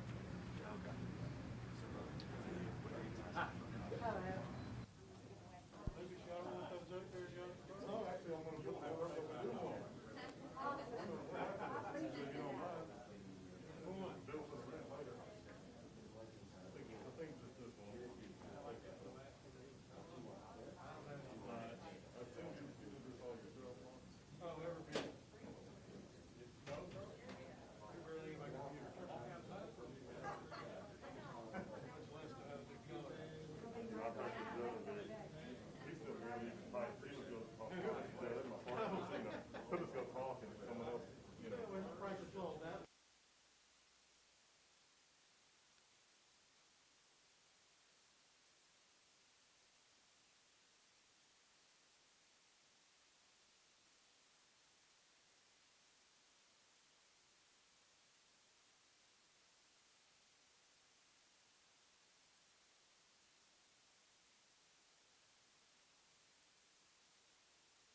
Do I love them, and, you know,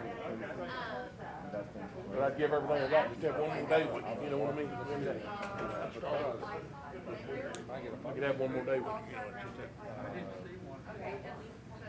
She goes to bed at night crying, you know, wakes up crying. My wife. Just a horrible, you know, you think, you got kids, you worry about them, they're gonna be out driving, or they're gonna be this, or they're gonna be that. you never think it happened to you, you know, it happens to other people. That's right, that's right.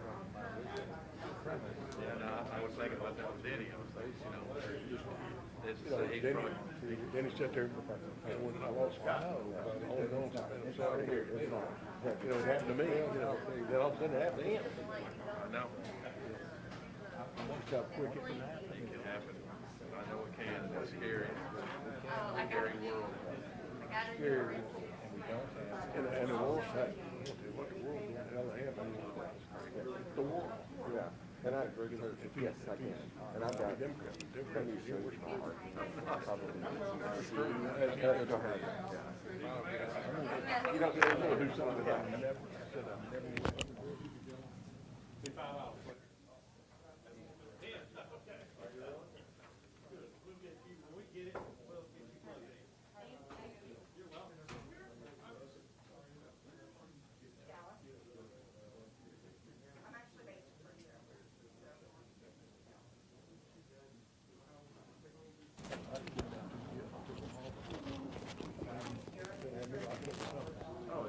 But, you know, just, hey,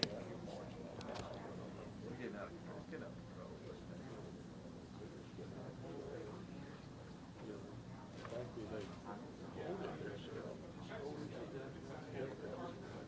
always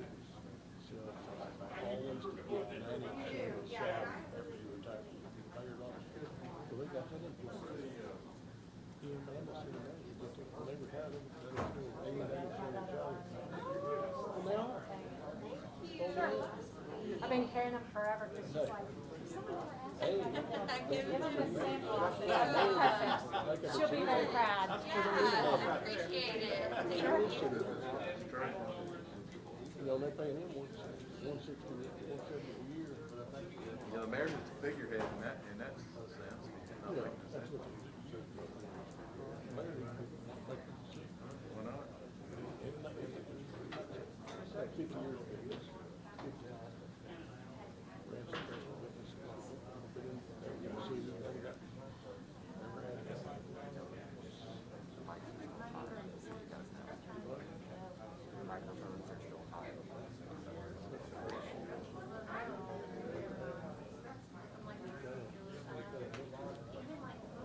Yeah. Crazy. And that's what that little is going on. Excuse me, sir.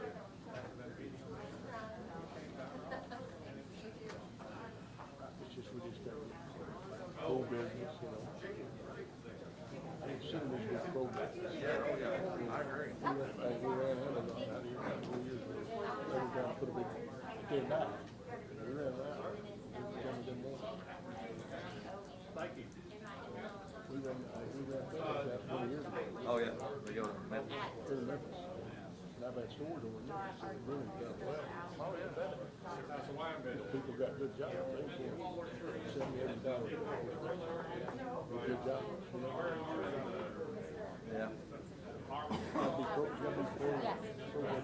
These jobs. What's the big stink about I know it's Ford, but the Bronco coming back? You see that? Yeah, it's gonna be a good one. Let's sell real hot. I know. Well, even the people. They're only making so many, I've heard. Anytime you make just so many, everybody wants, you know what I mean? Anytime there's something real hot, everybody wants it. Don't everybody forget about it.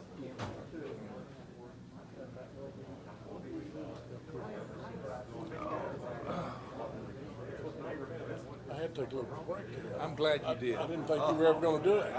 Thank you. You're I'm about welcome. to raise my hand. Oh, you go. I didn't wanna, Oh, that's pretty funny. Okay. I guess I need to put this you right. get 66 years old, you have to take a few breaks. How old do you think I am, Landers? You have to take a few breaks, I know. 70. 4 years older than you. But you have to take a few breaks. 4 years older than you. Smokey, he has to take them all day. Oh, what am I taking? Breaks. Oh, breaks. I was wanting somebody to call time out for a bathroom break. Well, you took the bull by the horn. Yeah. So I am correct. Yes. If B, then C. Okay. A is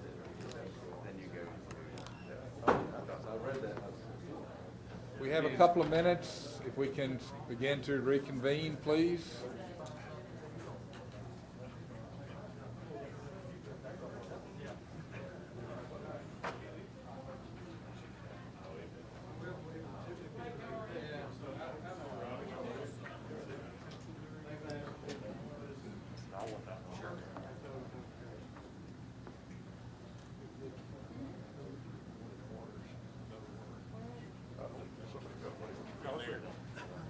Hey, you need another water, go. Please, when we get up. Somehow these masks are on. Wow. We've got about a minute. If we could have everybody take their seats, please.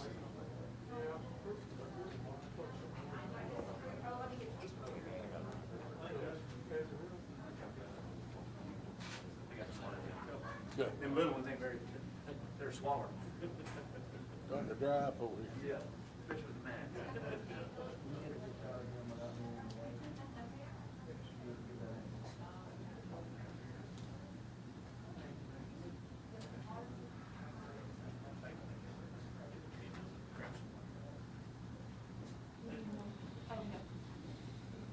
Thank you, sir. When you get old, I'll do something for you. Nikki, do we have one more, One more? please? I said, when you get old, I'll do something for you. Okay. Here you go. Thank you, Nikki. I got a birthday present. Oh, yeah. We reach over there. I will call the meeting back to order. We are reconvened. I would caution everyone, it's very distracting if you're on your cell phone. The commission would appreciate it very much if you would put up your cell phones and listen to the testimony and be attentive. If you must use your cell phone, please go outside this room. Also, let's completely adhere to the CDC guidelines. I know it's very difficult, but you can wear your mask if you're not speaking. With that being said, we're ready to proceed. Mr. Castleberry, you have the floor. Thank you, Mr. Chairman, Commissioners.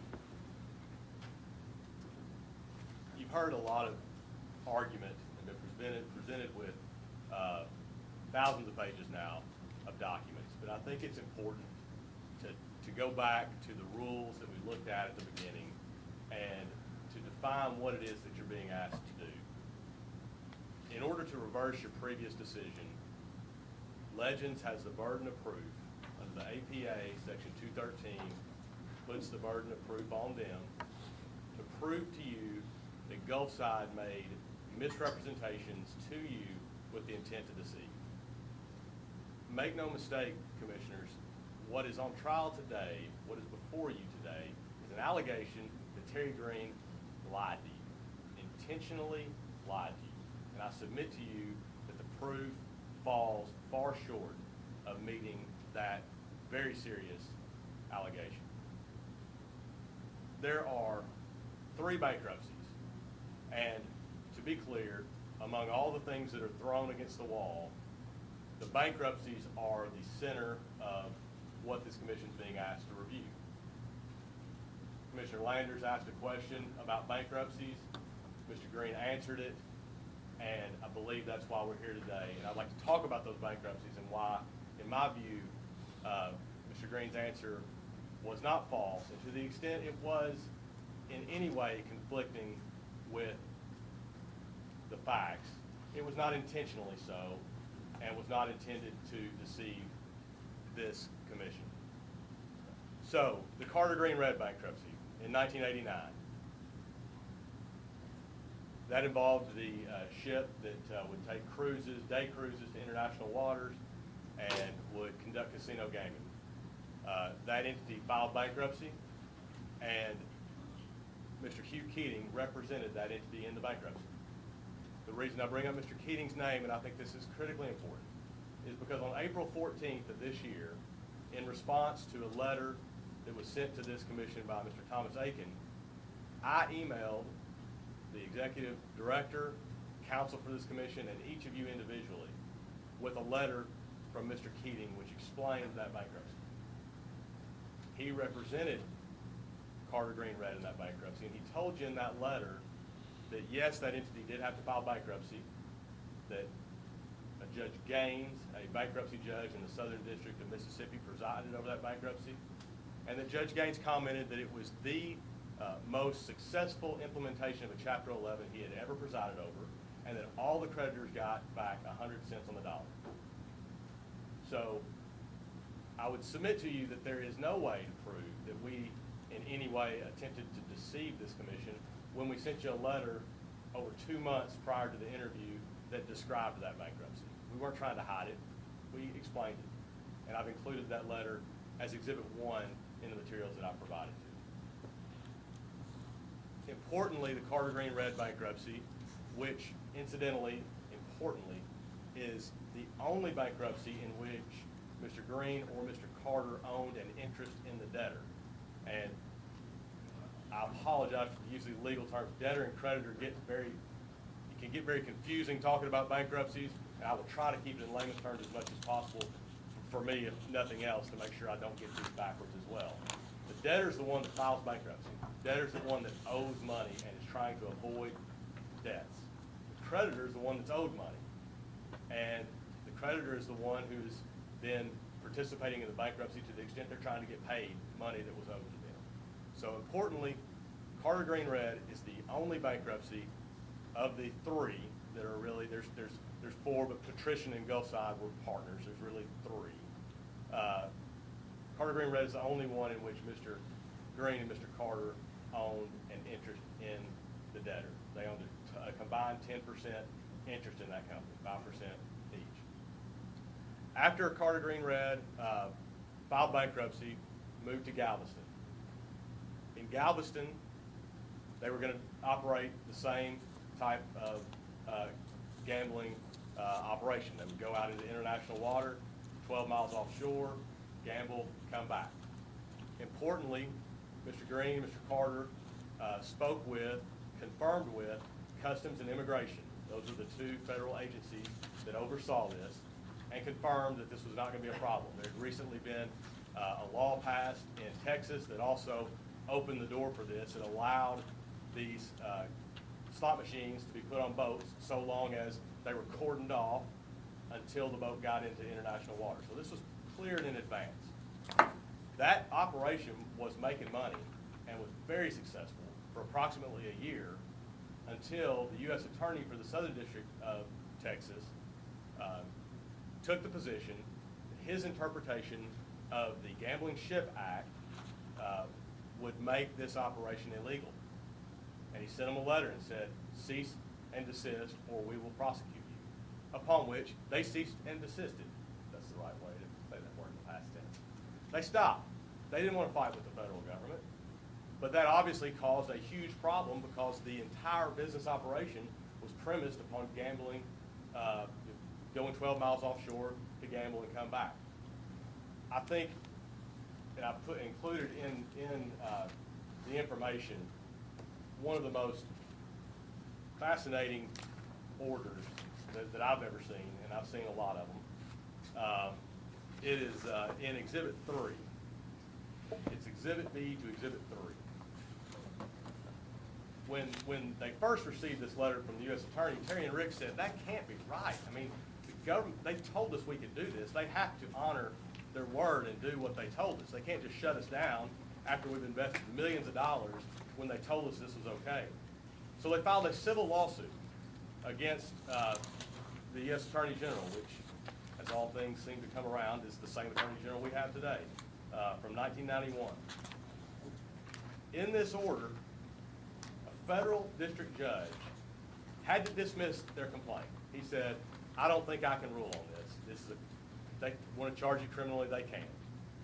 But in his ruling, he took great effort to say, and I will quote, the court expressly notes its sympathy with the plaintiff's position, plaintiffs being Pride Cruise Lines and Carter Green Red. In essence, plaintiffs are attempting not so much to force a different interpretation of the Gambling Ship Act on the defendants, but rather to force the government to act in conformity with their prior statements.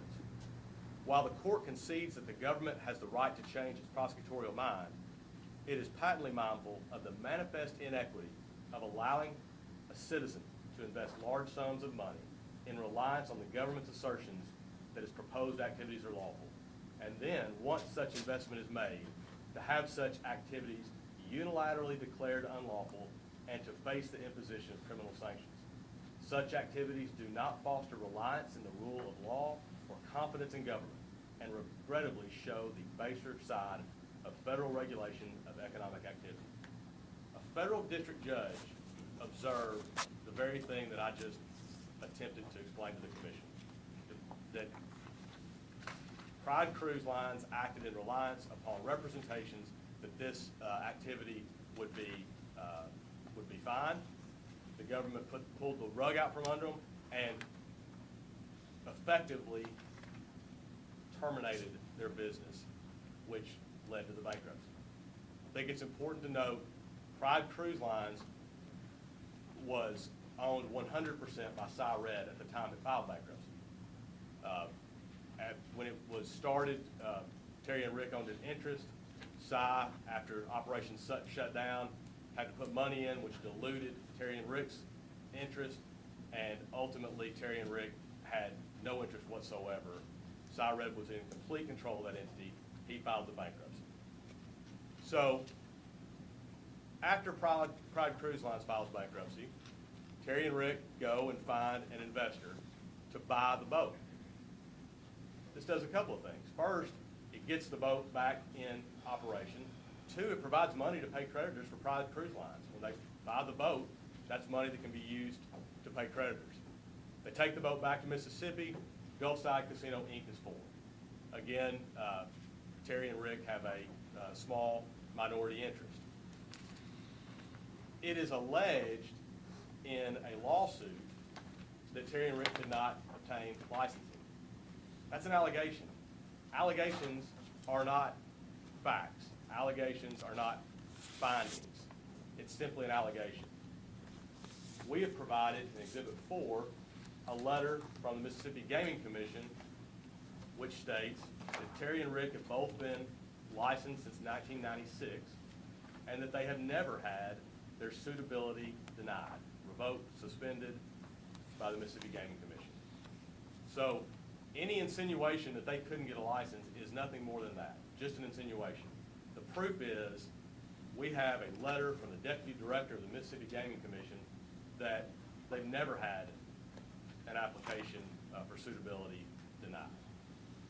So differences of opinion arose nonetheless between Terry, Rick, and the McDonald's. The McDonald's sold their interest to another party, and they bought Terry and Rick out. And part of the buyout was a promissory note, 2 promissory notes, one to Terry, one to Rick. And then they quit paying them. When you don't pay your promissory note, the holder of that note is going to sue you and say, you owe me money, you're not paying me. They made one payment and then stopped paying. So, given that their creditor was not paying them, Terry and Rick filed suit in state court, Harrison County, Mississippi. And they obtained a judgment. The court said, Terry and Rick, you're right. Gulfside Casino, Inc. owes you that money. That's the case that went up to the Mississippi State Supreme Court. And the Mississippi Supreme Court affirmed it and said, trial court got it right. The Chancery Court in Mississippi was right. Gulfside Casino, Inc. owes Terry and Rick money. Remember, at this point, Terry and Rick have no ownership in Gulfside Casino, Inc. And I would like to take a slight diversion here to tell Commissioner Landers that when you asked me at the meeting about Gulfside Casino, Inc. Bankruptcy, I botched that answer. And I want to apologize to you to the extent you feel I was trying to mislead you. It was not intentional, but I can tell you I got it wrong. That bankruptcy had never been brought up. In the Aiken letter, he brought up the Carter Green Red and Pride Cruise Lines bankruptcy. Those were the ones that were in my mind. That's basically the way that I formulated my answer to you. It's now apparent to me why the Gulfside Casino, Inc. bankruptcy was not something I had prepared for or been advised of, because Terry and Rick were creditors. They were owed money. They didn't file bankruptcy. They were trying to get a bankrupt debtor to pay them the money that was owed. So you showed me that docket sheet, and you said, why are Terry and Rick's names on here if they never filed bankruptcy? And I didn't have a good answer for you, and I apologize for that. But looking at it now, I think I completely understand. Their names were on there because they were owed money and they had filed a claim. And the best evidence of that in that docket sheet, I think it's docket number 115. Y'all have to dig through all this stuff. But you see that ultimately what happened is Terry and Rick agreed to waive their claim. They said, we'll give up our claim if you give us the stock in Artemis, Patrician, and Gulfside Casino, Inc. And that was in 1998. And that's when Terry and Rick acquired the ownership of those entities, which were subsequently merged. Artemis and Patrician were merged into Gulfside Casino, Inc. And as the commission knows, that's one of the two partners of Gulfside Casino Partnership. But I think it's critically important to, again, point out that in the Gulfside Casino, Inc. bankruptcy, Terry and Rick were owed money, not the ones filing bankruptcy, and I apologize that I messed that up previously.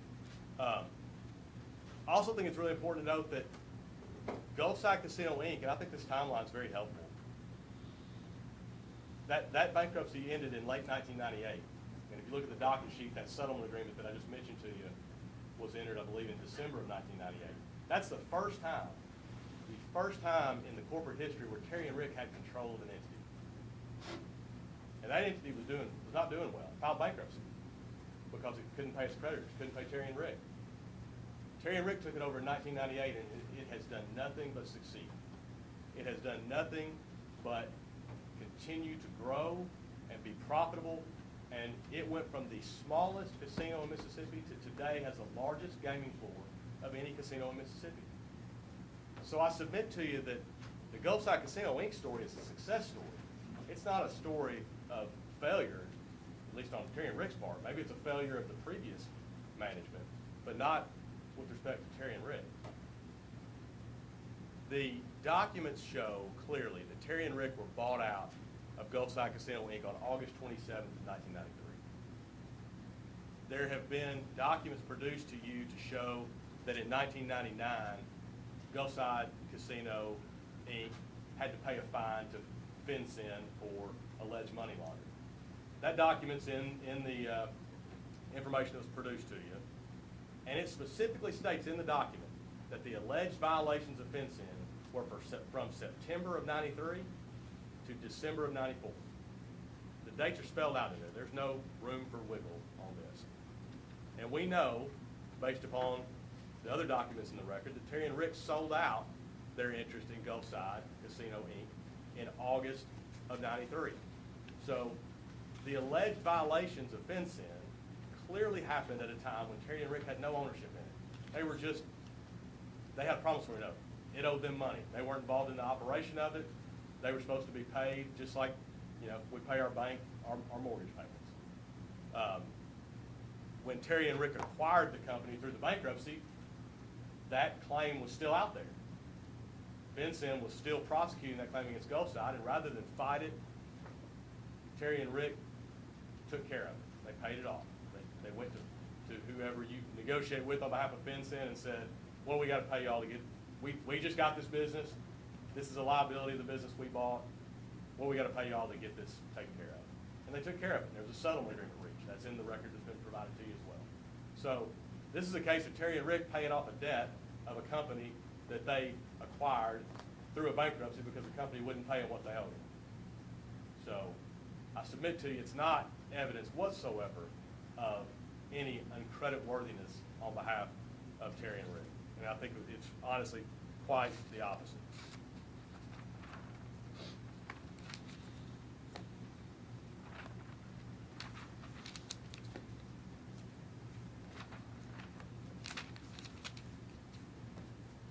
There were other allegations that were raised.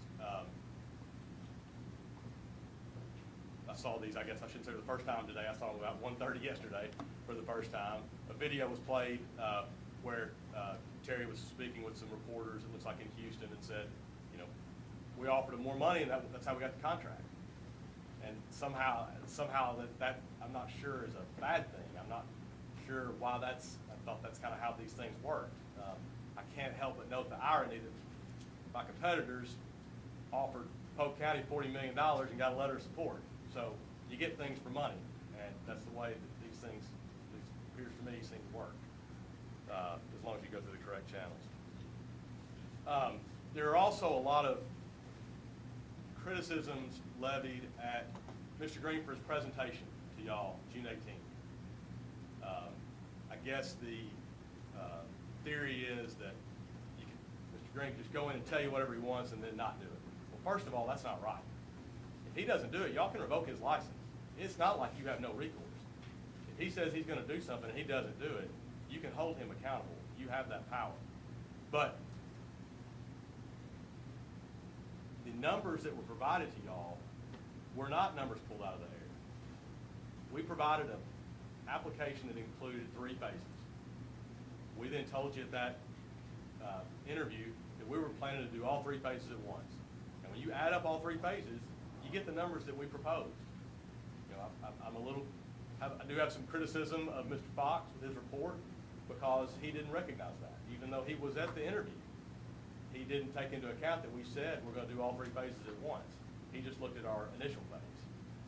And I don't think my competitor is in much of a position to complain when they are on their, I thought 3rd, but apparently 4th application, in which there have been changes made along the way. We submitted an application on May 17th, 2019. It's the same application that was before y'all on June 18th of 2020. It's the same application we stand by today. And if you put all 3 phases into one, that's what we propose to you. And if we don't do that, you hold us accountable. With respect to the numbers, again, I'm going to be slightly critical of Mr. Fox's report.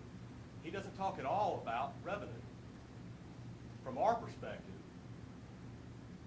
the way to evaluate this project is based on revenue. Y'all are stewards of the state. Y'all are looking at this on behalf of the state and trying to make a decision of what is in the state's best interest. And in connection with that inquiry, we were contacted a week or 2 before the interview, and a request was made for several things, all perfectly appropriate. One of them was a pro forma financial projection. What do you think 5 years looks like? And we put our sharpened our pencils and got all the people in our operation, CFO and his staff, to look at those numbers, to crunch those numbers, and we provided what I believe was a very detailed pro forma projection of what we felt like we would accomplish in Polk County. And those are the numbers that we relied on at the hearing, at the meeting on June 18th. Those are not numbers we pulled out of the air and slapped on some poster boards and walked in there with. Those are numbers consistent with the Excel spreadsheets that were provided as pro forma financials in response to a request by the consultant. We stand behind those numbers. We think they're right. A lot of those numbers are based off of projections that were made by DF&A. We did a FOIA request at one point, got a bunch of DF&A emails, and found that they had projected what they thought the revenue would look like from a Polk County casino. And we looked at those and we took that into account. Our projections are consistent with what DF&A found when their experts crunched the numbers as well.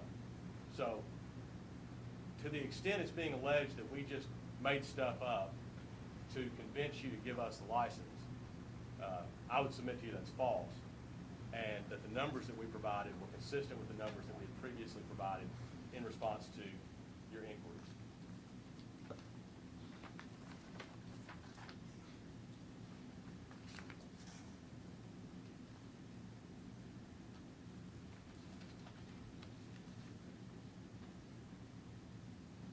Mr. McDaniel told you at the beginning of his presentation that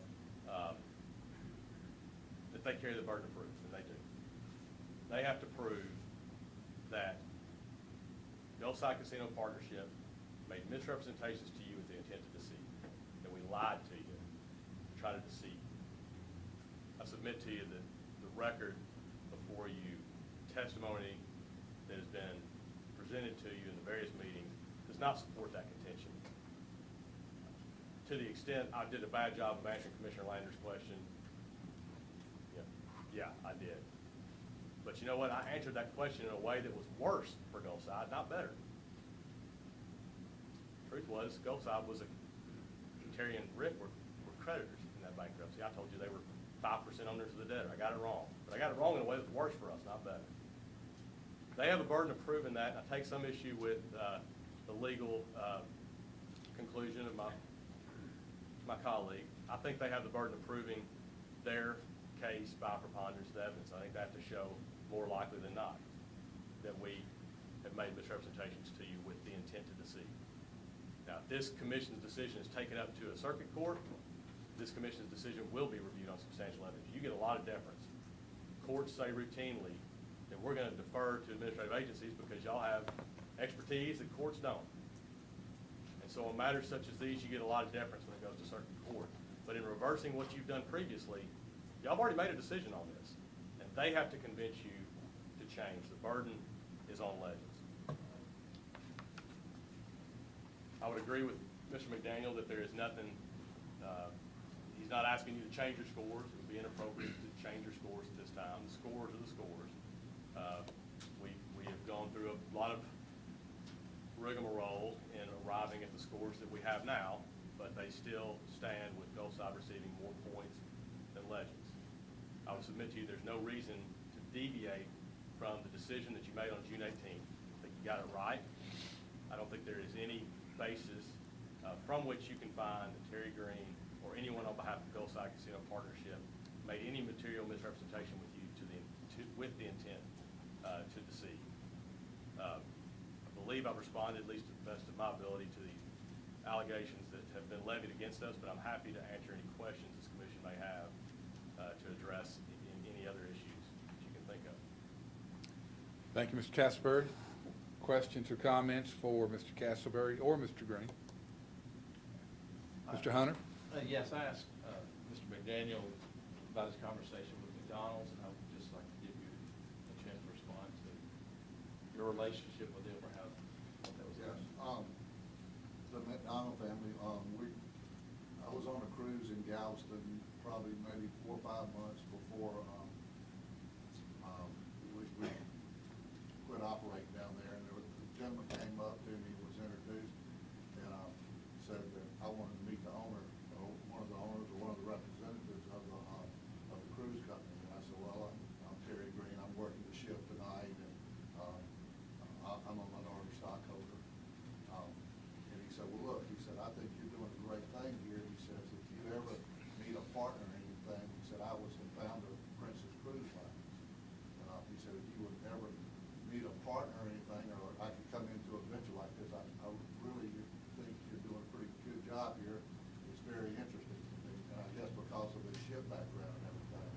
So once we ceased operation, I called Mr. McDonald and I told him, and we talked about Mississippi. At that time, Mississippi was in the process of doing dockside gambling. We were working on that law over there, so I was very familiar with it.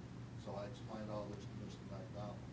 So after everything happened, I contacted Mr. McDonald. Mr. McDonald said, look, I'd really like to purchase the ship and take it back to Mississippi. So I said, great. So we made a deal with Mr. McDonald, and at that time, me and Rick were, we were just working together. We call sweat equity. It's what we call it. So we cut a deal with Mr. McDonald where we would get sweat equity, give us a percent to help put this whole thing together. So we all got together, we put this thing together. Well, Mr. McDonald always represented to me and Rick that I would fund, that he would put up the money and we would do a lot of the work and everything.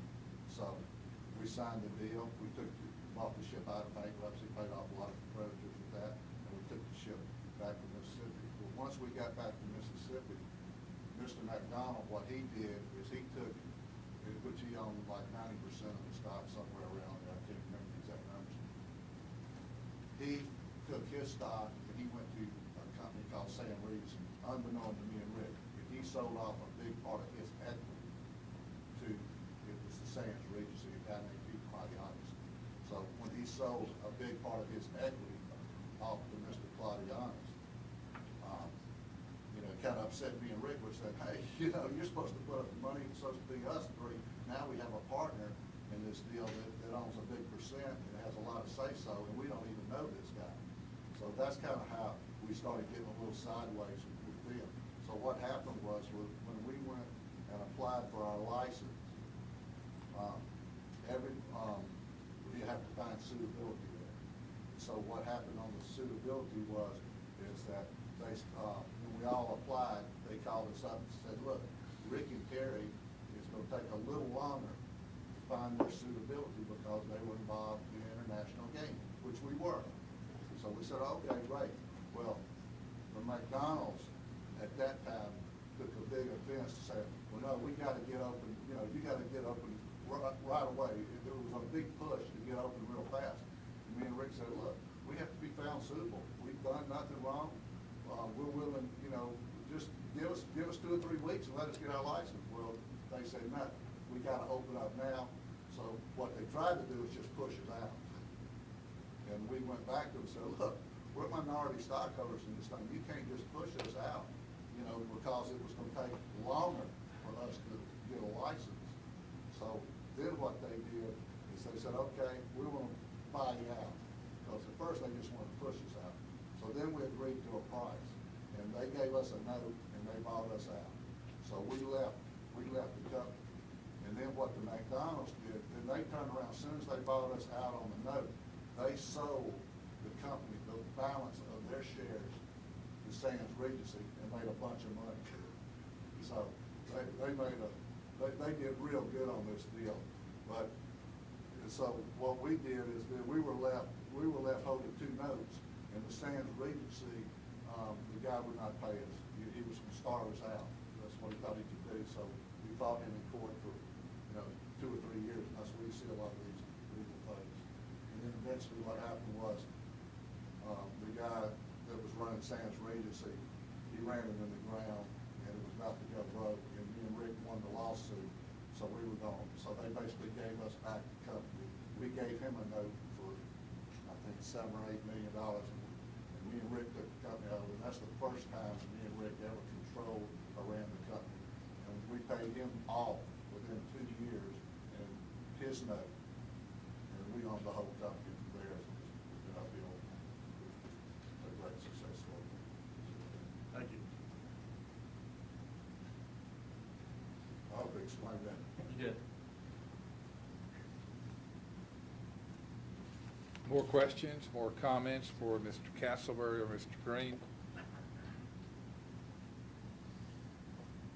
Mr. Castleberry, you made reference to the DF&A numbers. Yes, sir. In regard to the application and what the casino might do. Where did and this is for Mr. Green, did you use any other outside studies for your projections, Mr. Green? No, sir. Everything was in-house or from DF&A? Yeah, we've used those kind of things before in the past, and I've seen a lot of those things. And in our opinion, this is just my company's philosophy, is you gotta pay for what you get. In other words, if you're looking to build a big market, you can get them to come up with that market. So we've always kind of, we've done it ourselves. I mean, we're more familiar with our markets and what we do than trying to ask people that's never run a casino. Basically, they're statisticians, and they just look at, you know, numbers, and they'll try to give you kind of a number of what you're looking for.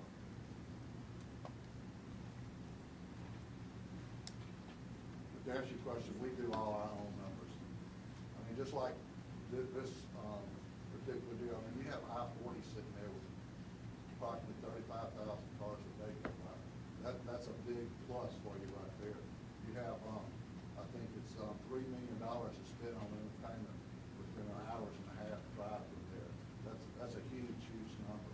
So that's how we kind of, and we know basically, we look at the incomes, we do our own thing, looking at all the different incomes of groups of people and how many of those people are in that area. We're pretty good at doing our stuff ourselves. We've been very successful with ours because we've been through like 8 or 9 different phases, and we've never missed a phase. When we think there's a need, and our business is telling, like for instance, 2 years ago, we just built a $175 million project on our deal, and it took off. We're also now looking, we're probably going to expand our hotel again pretty soon in this city because the market is telling us we need to expand. Okay, thank you. Any further questions or comments for Mr. Castleberry or Mr. Green? Hearing none, we'll move to the rebuttal by Mr. McDaniel. So, I'll be be brief, because I think that we said what we needed to say, and our case is relatively clear. The rule says that a party must be denied if, on subsection 3, they've provided misleading, incorrect, false, or fraudulent information with the intent to deceive. If they're denied, it doesn't matter. If they're denied on that grounds, it doesn't matter what the scores are as they sit here today.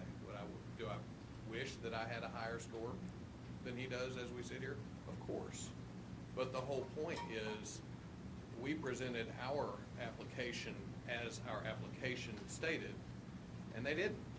And where they came up with the numbers, or how they on the fly decided that they were going to, oh, don't worry about how in our application we said we were going to do this in 3 phases over the course of a whole bunch of years. We didn't mean that. We're just going to amend it right here as we sit here and do it all. That's not how your rules work. That's not how the process goes. I didn't have the privilege of sitting there and amending my application to the tune of hundreds of millions of dollars, and neither did he. You're bound by the scores on the application as it sits there. Then, I agree that intent to deceive is a big thing to say about someone.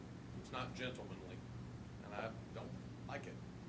But it is irrefutable that we have a whole pattern here, because the question was clear as a bell. Have you ever? And we're talking to him as the CEO, or whatever his title is, chairman of the applicant. The applicant is Gulfside Casino Partnership. You are asking not about them as people. If any one of us got run over by a truck today, you would still have a duty to know about the corporation's other, officers, experience, all of that we talked about earlier. The experience, stand by the position I said. LLCs and applicants don't have experience, it's people that have experience. You're asking him, you or Rick, ever tell me everything. And what we've heard here today is, oh yeah, there are all these bankruptcies. We didn't mention that. First of all, everything bad that happened was somebody else's problem. Everything good that happened was me and Rick. But everything bad that happened, that was somebody else. We were just a little bitty minority partner. Yet when somebody comes up and with a camera and says, tell me about the project, it's always Terry Green talking to the reporters, to the TV cameras, telling them about what happened. It's always Terry Green who seems to be in the front, except for when something goes wrong, and then it's like, gosh, that was somebody else. When Casey spoke about the FinCEN violation, no doubt that the intentional violations, and by the way, they were intentional violations, were during those earlier years when Gulfside Casino Inc., which is still a partner in Gulfside Casino Partnership today, therefore all of the benefits and sins are inherited by its current entity. But it was Rick Carter who signed the agreement with the United States Department of Treasury. If you look back at that exhibit, page 2 says Rick Carter, President. He's the one who signed it and said, yes, we did it. And yes, we're sorry, and thank you for not prosecuting us again, and we will pay the fine. It was Terry Green who, when they left Galveston, said, we reached an agreement with the United States Attorney not to prosecute us because, lo and behold, our gaming operation was illegal. And then, I was astounded to hear him sit here and give you his verbatim account, his personal account of what happened with McDonald's, Mr. Hunter. You asked him a simple question, and what did he say? Well, we set up a partnership with these guys. We told them we were connected in Mississippi. They wanted to be partners, so they came over, and yeah, they had 90% of the partnership, and we had a minority of the partnership. But then they sold out, and so then we were partners with Sand Regent, and we didn't even really know those guys. But we were still partners. He just said that. We were still partners. Then he said that we had to litigate all those years to take over the partnership. So we didn't control the partnership, but were we still partners during those years? That's what he just said. Then he says, aw shucks, we get to Mississippi, And lo and behold, the Gaming Commission says, yeah, this Texas thing is a problem for us. We're not gonna give a license to you and Rick. That's gonna take a little while. That finding of suitability is gonna take a while. And what did he say just now, years later in recounting it, of what he told the McDonald's? Give us 2 or 3 weeks. It took 4 years. It took 4 years for them to get licensed. And what was cited in the Mississippi Supreme Court case on the litigation that surrounded all of that was not listed as bare allegations. It's listed under statement of facts. The Mississippi Supreme Court calls it a statement of facts. And I don't know about these DFNA numbers. I don't know what that is, but I know that DFNA does not employ anybody over there that is a gaming consultant for projecting future revenues of gaming. You know, they're tax analysts, they're revenue analysts, and I'm sure that they did rely on some of those numbers to come up with some of their projections. But none of what was on that page and what was in the presentation that day was what was in their application. And without a properly amended application, they are bound by the numbers that were in the application. So Mr. Fox was correct to grade their application, not their subjective, in the room, you know what, I don't like my application anymore, I think I'm gonna, change it. So the long and the short of it, Mr. Chairman, you asked about formal market studies. I do believe in formal market studies. I think they are prudent business, and I think that they're important to making sure that you're making assertions that are based on something other than just, we know our markets. Clearly, they have not known their markets. So I think that the commitment to Galveston to get the license was a risky decision for the people of Galveston, and I think that it would be risky to follow that today.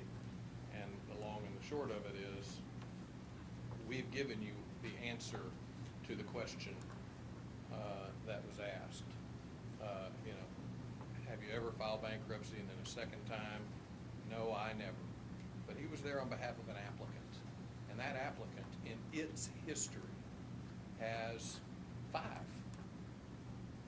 and periods without licensure, and periods where people were threatened with federal prison. So I think it was his duty to tell you all of that. And then if you decided then, oh, that was so long ago and you've learned your lesson, we don't mind, it's okay, we'll give you this license anyway, that would be on you, and you could do that. It was on him to tell you, and we had to drag him here to get him to tell you. And for those reasons, I think that you should find, I would ask that you find that we've met our burden, and that you grant our appeal, and that you find that they violated Rule 2.1312A3, and therefore are ineligible to receive a license. Thank you, Ms. McDaniel. Questions, comments for any of the parties?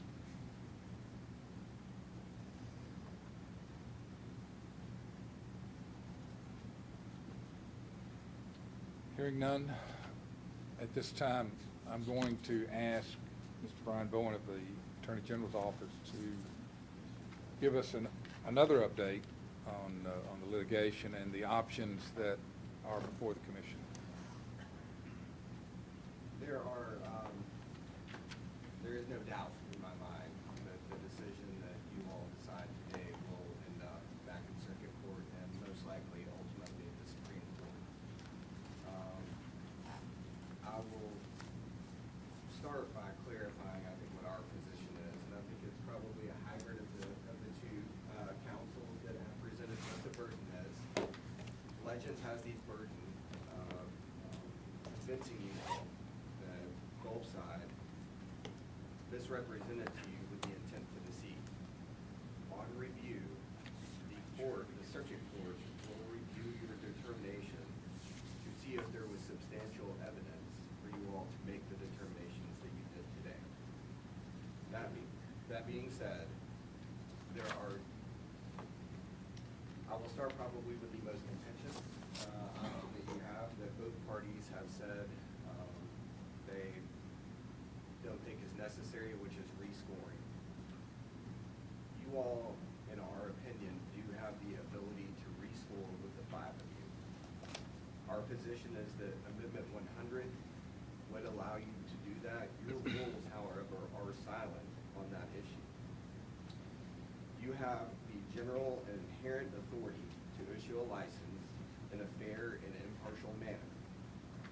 So the scoring questions that have come into place to allow commissioners to reverse course are there for you based on the decisions that you've made thus far. An argument that you can't reverse course because it's not specifically in the rules is essentially arguing you're simply stuck with a potentially tainted process, no matter how bad it is.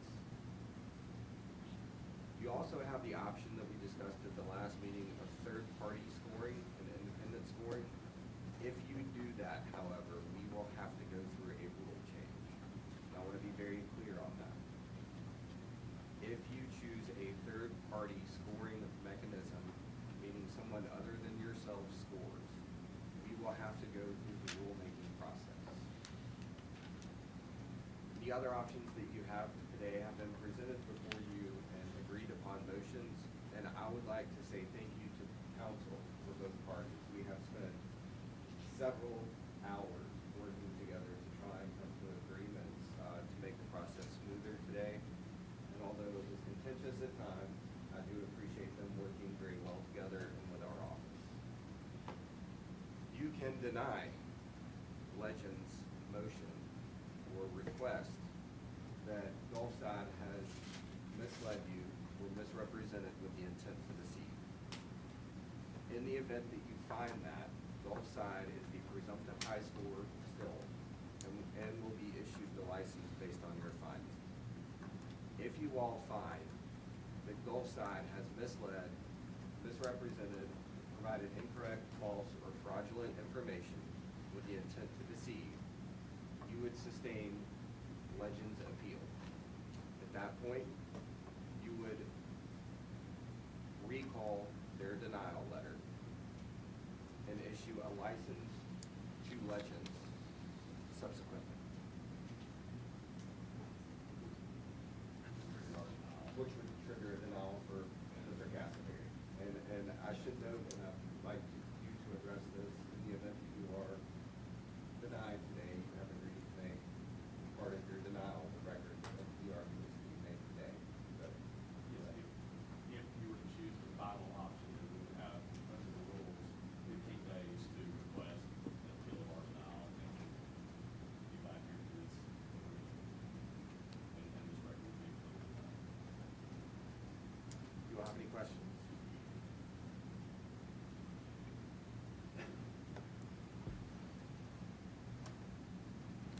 I'd like to add my thanks to Mr. McDaniel, Mr. Castleberry, and particularly Mr. Bowen for helping direct the acting chairman through a morass of difficult and sometimes contentious proceedings. So thank you very much to all three of you. Gentlemen, you have the issues before you. I'm prepared to receive a motion. What's your pleasure?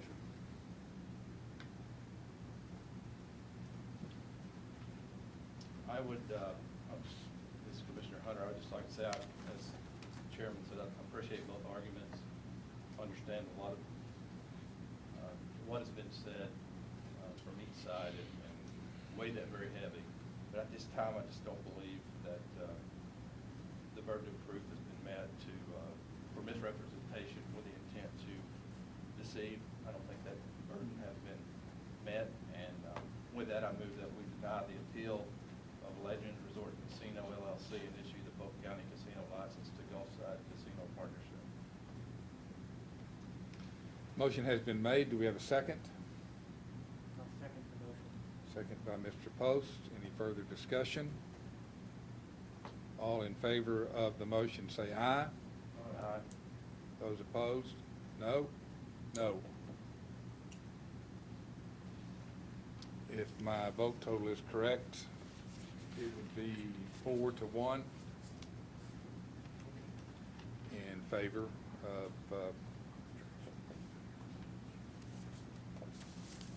and make sure I get this right.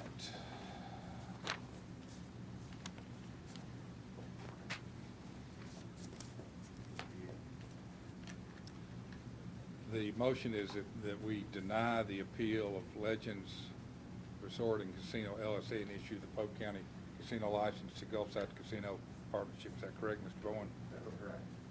Okay.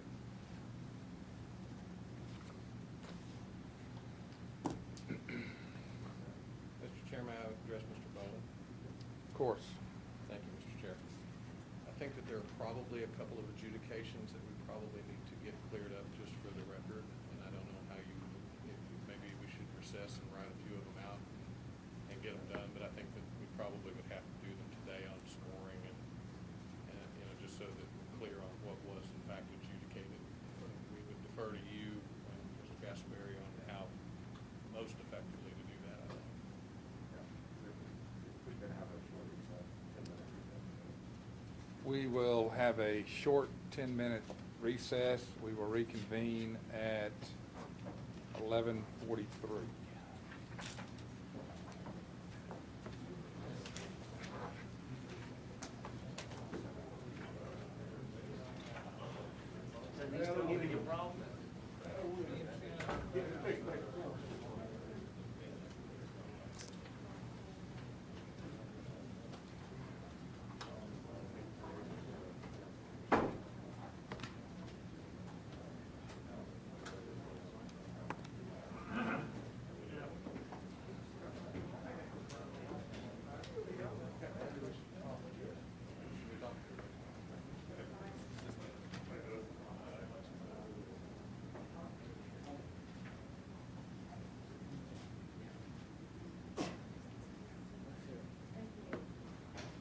Nothing like having allergies and all of this.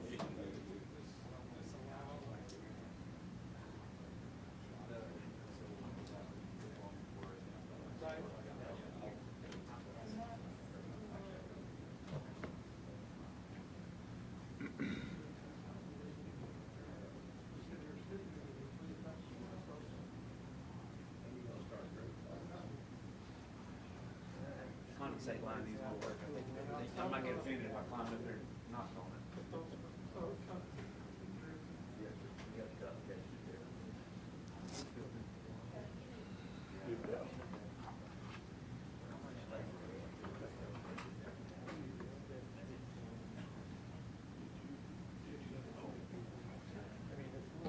Pardon? No, I did not. I didn't need it. It was 3-2? Oh, my Lord. Hold it. Where is Bowen? I guess you have some experience about running these meetings, huh? Unfortunately. Okay, would someone get Mr. Bowen for me, please? Because we've got an issue.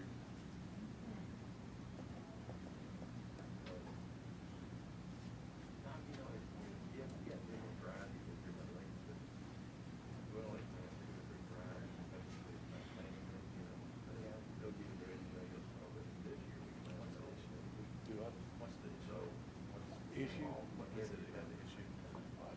He said 4-1, I said, I believe a lot of this. Oh, For just the Legends. count. He voted for it, so it's 3-2. That's the difference. Yeah, but they didn't record it. Need to record it.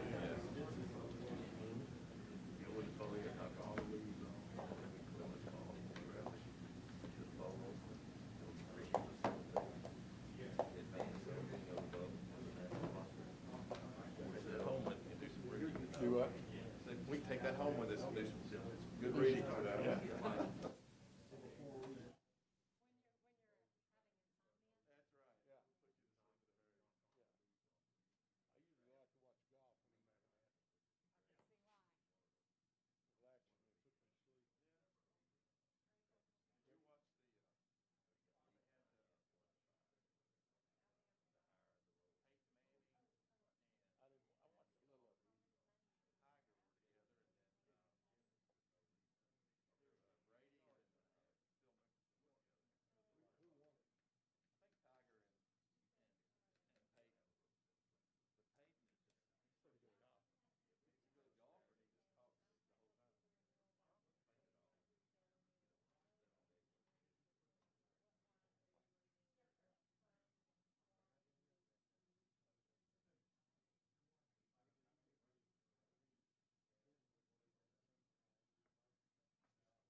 weeks, it should straighten out. Good.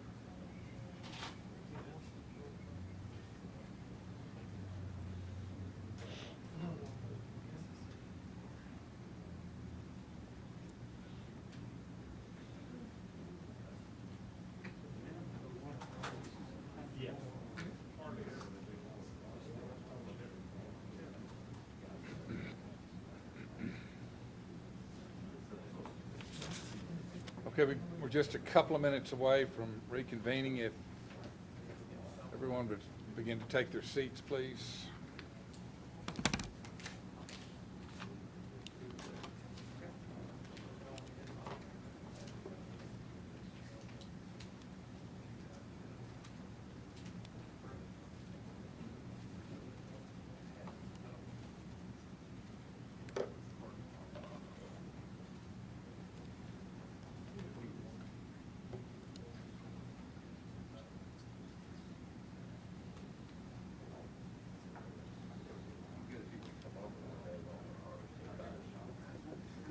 I think we may be out of batteries, Randy. Is Andrew here? Randy Zook, head of the state chamber. Randy, I know. I couldn't think of it.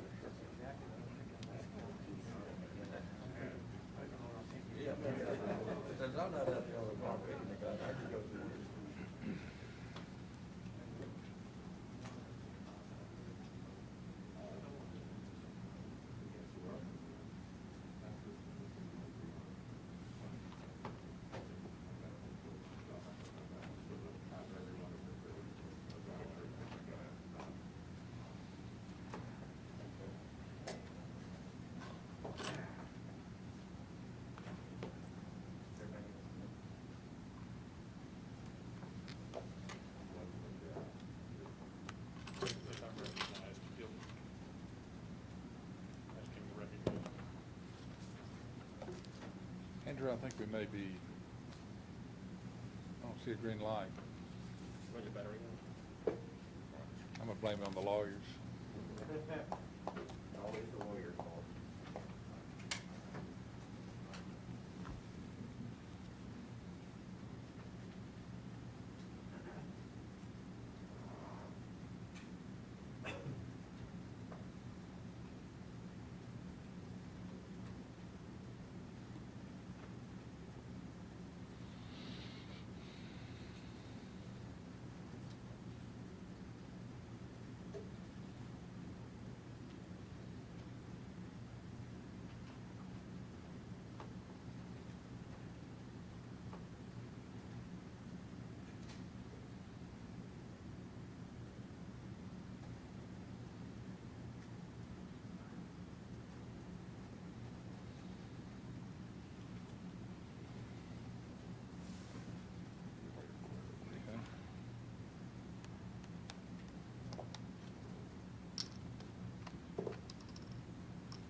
Mic check 1, 2, 3, you know.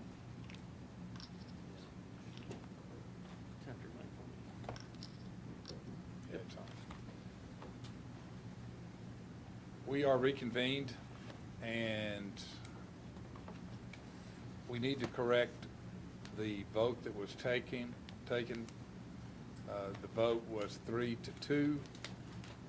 Mr. Landers, because of the mask, I didn't understand that he voted as I did, so the vote will be corrected in the record, 3-2. Did I take care of that, Mr. Bowen? Yes, sir. Okay. As a preliminary matter, I think Mr. McDaniel would have a request for a vote. If the chair will recognize him. You are recognized, Mr. McDaniel. Thank you, Mr. Chairman. Thank you, Commissioners. The motion to deny seemed to be based on our appeal on 21312A3.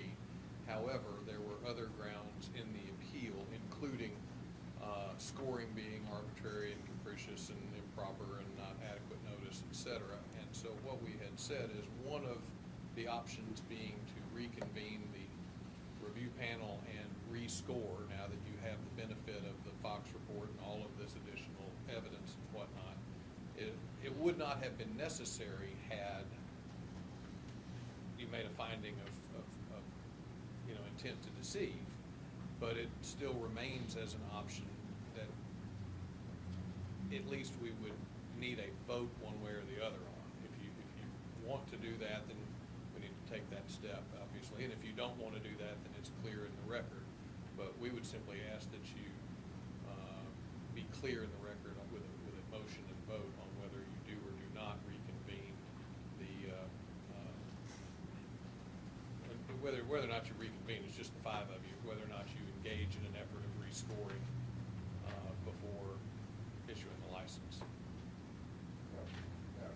Mr. Castleberry? Mr. Chairman, opposition would be that your council gave the commission several different options for potential motions that could be made, and the commission chose the motion that was voted on and passed.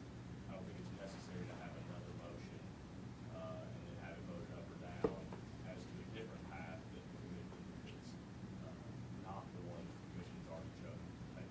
So in our view, it's unnecessary. The argument's clearly been raised, it's going to be reserved for appeal, and I don't think it's necessary that this commission take further action by way of motion or vote on that.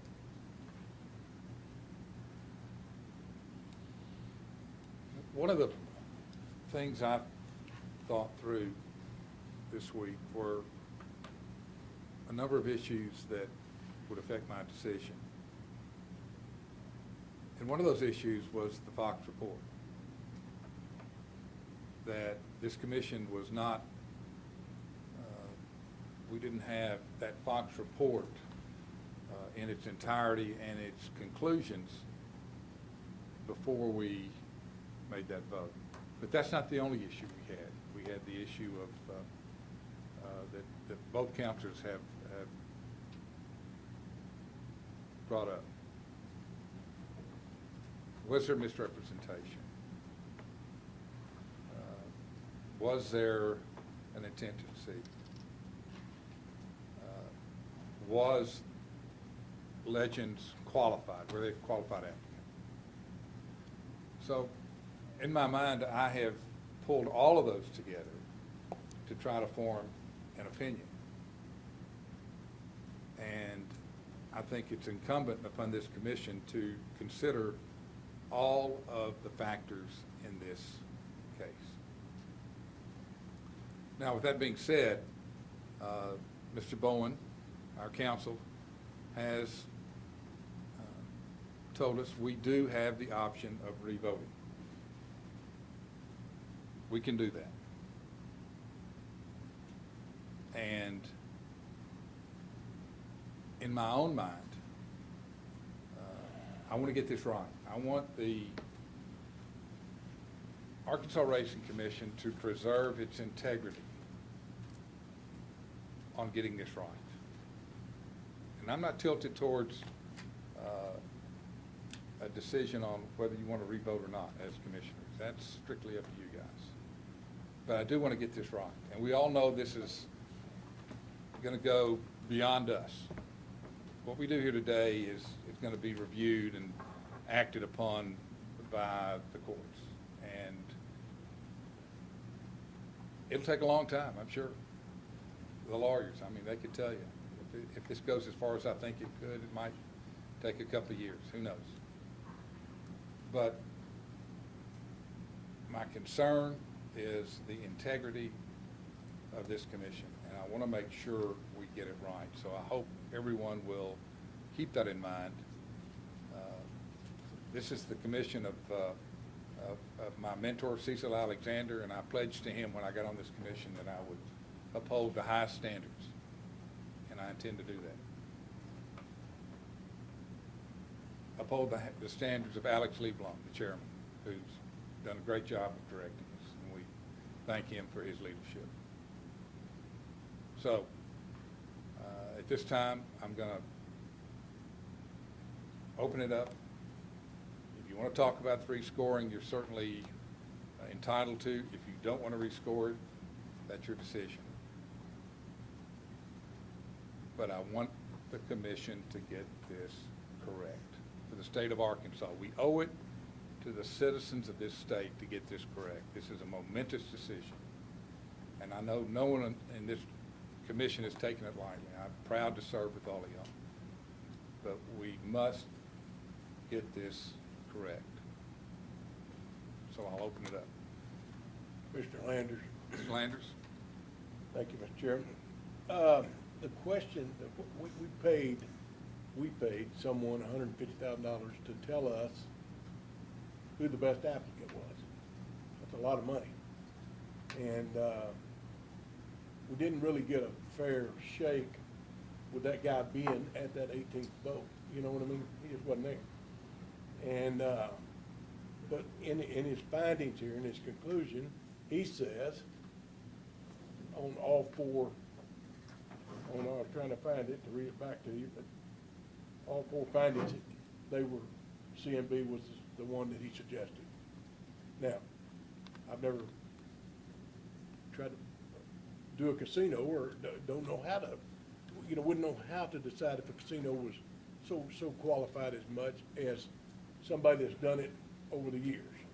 This guy's done it, he's done this before. That was a lot that swayed, my, my decision on my vote. And why did we pay him $150,000 if we're not gonna listen to him? That's the question. That's all I got. Thank you. Thank you, Mr. Landers.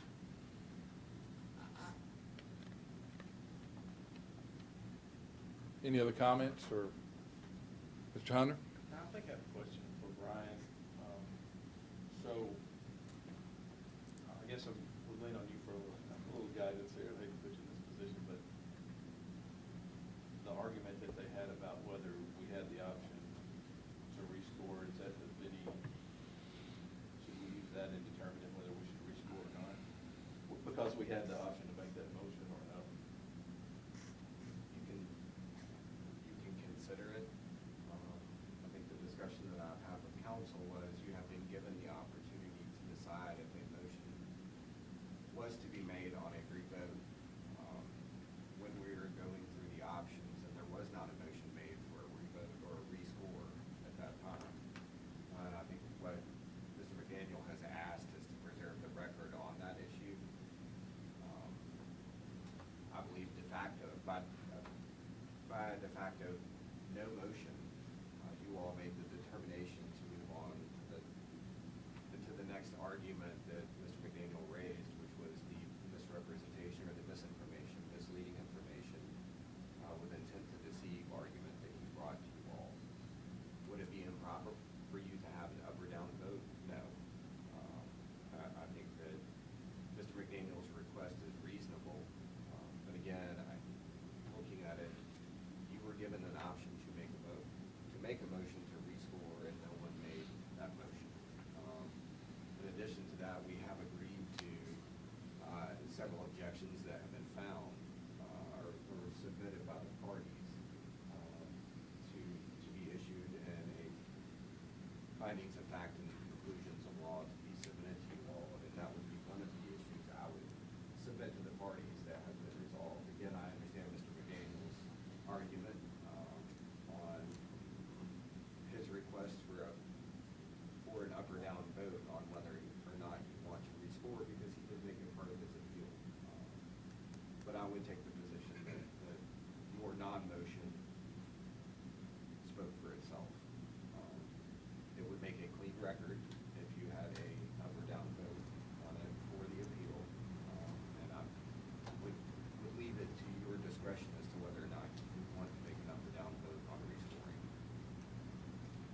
Hey, just to follow up, can you explain the process if we do rescore, then what happens? Sure. Those two gentlemen over there are gonna come over and,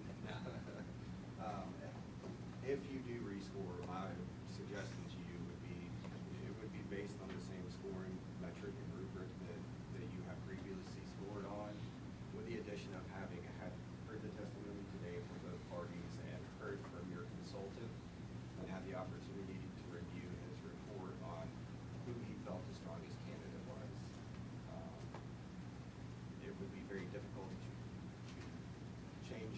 process that you have already scored on, primarily because of the way your rules are set up.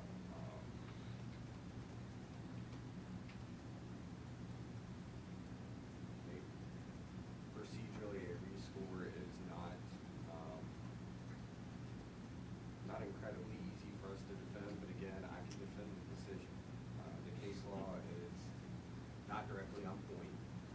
There is a Supreme Court case that tangentially addresses this issue, and I believe Mr. McDaniel has brought it up in one of his briefs on a racing commission case that is approximately 25 years old.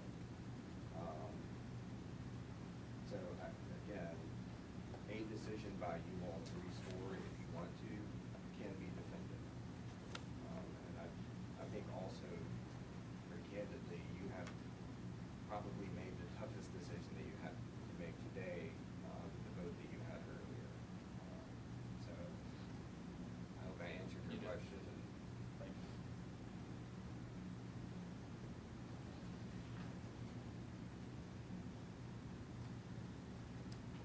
So we are in the position of what, Mr. Vaughn? At this stage, it would be proper for a motion to rescore or to not rescore, depending on the appetite of the commission.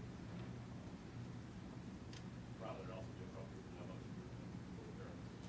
It would also be appropriate to adjourn. You've made a decision on Mr. McDaniel's.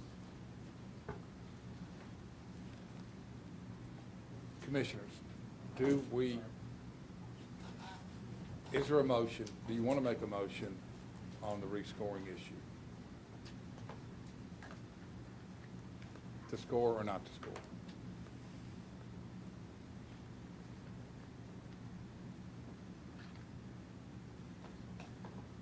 I would say silence is golden. We will not rescore then. There is one other order of business that I would like some direction from you on. The findings of fact and conclusions of law, the parties have agreed to, for our office to draft an exchange with the parties so that we make sure we can agree on everything and everything is included in that order. Of course. What would a reasonable time to have that back to the commission be, in your opinion? I would respectfully request at least a week, possibly longer. I don't know that there is an incredible sense of urgency to have it done any sooner, but I think sooner rather than later for all parties will be preferred.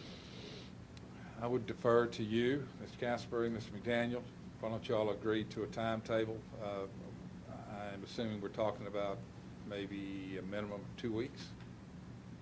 What's the next schedule? We need to get it done in that time period. But we're not going to hold you to that 2 weeks. Let's try for 2 weeks, and if that's not possible, we can certainly extend the deadline. Thank you. We need a motion for that. A motion would set it into the record Okay. and hold us to the 2 weeks. Okay. So with some flexibility. I move that the AG's office prepare findings of fact and law that will be presented to us in 15 days. Is that good? Motion has been made by Mr. Hunter. Do we have a second? Second motion. Second by Mr. Post. Any further discussion? All in favor say aye. Aye. Opposed? Motion carries. I have one comment I'd like to make. Mr. Post. Just want everybody to understand, I have the greatest respect and admiration for our chairman, Lee Vaughn. He led us through a very, very, very difficult process. He's a man of great integrity, and I'm glad that he's the chairman of this commission, and look forward to seeing him again. He led us through a tough time, and he did a great job doing it. At no time did he ever put any pressure on me. I know I can only speak for myself, to score anything or lean one way or the other. That's evidently how close this decision was. So, great amount of respect and admiration for Chairman Lee Vaughn. Thank you, Mr. Post, and I think I can speak for the commission. The integrity of Mr. Alex Leblong is unquestioned, and we are very fortunate to have him as our chairman. We look forward to his return. Any other business to come before this commission? Mr. Campbell?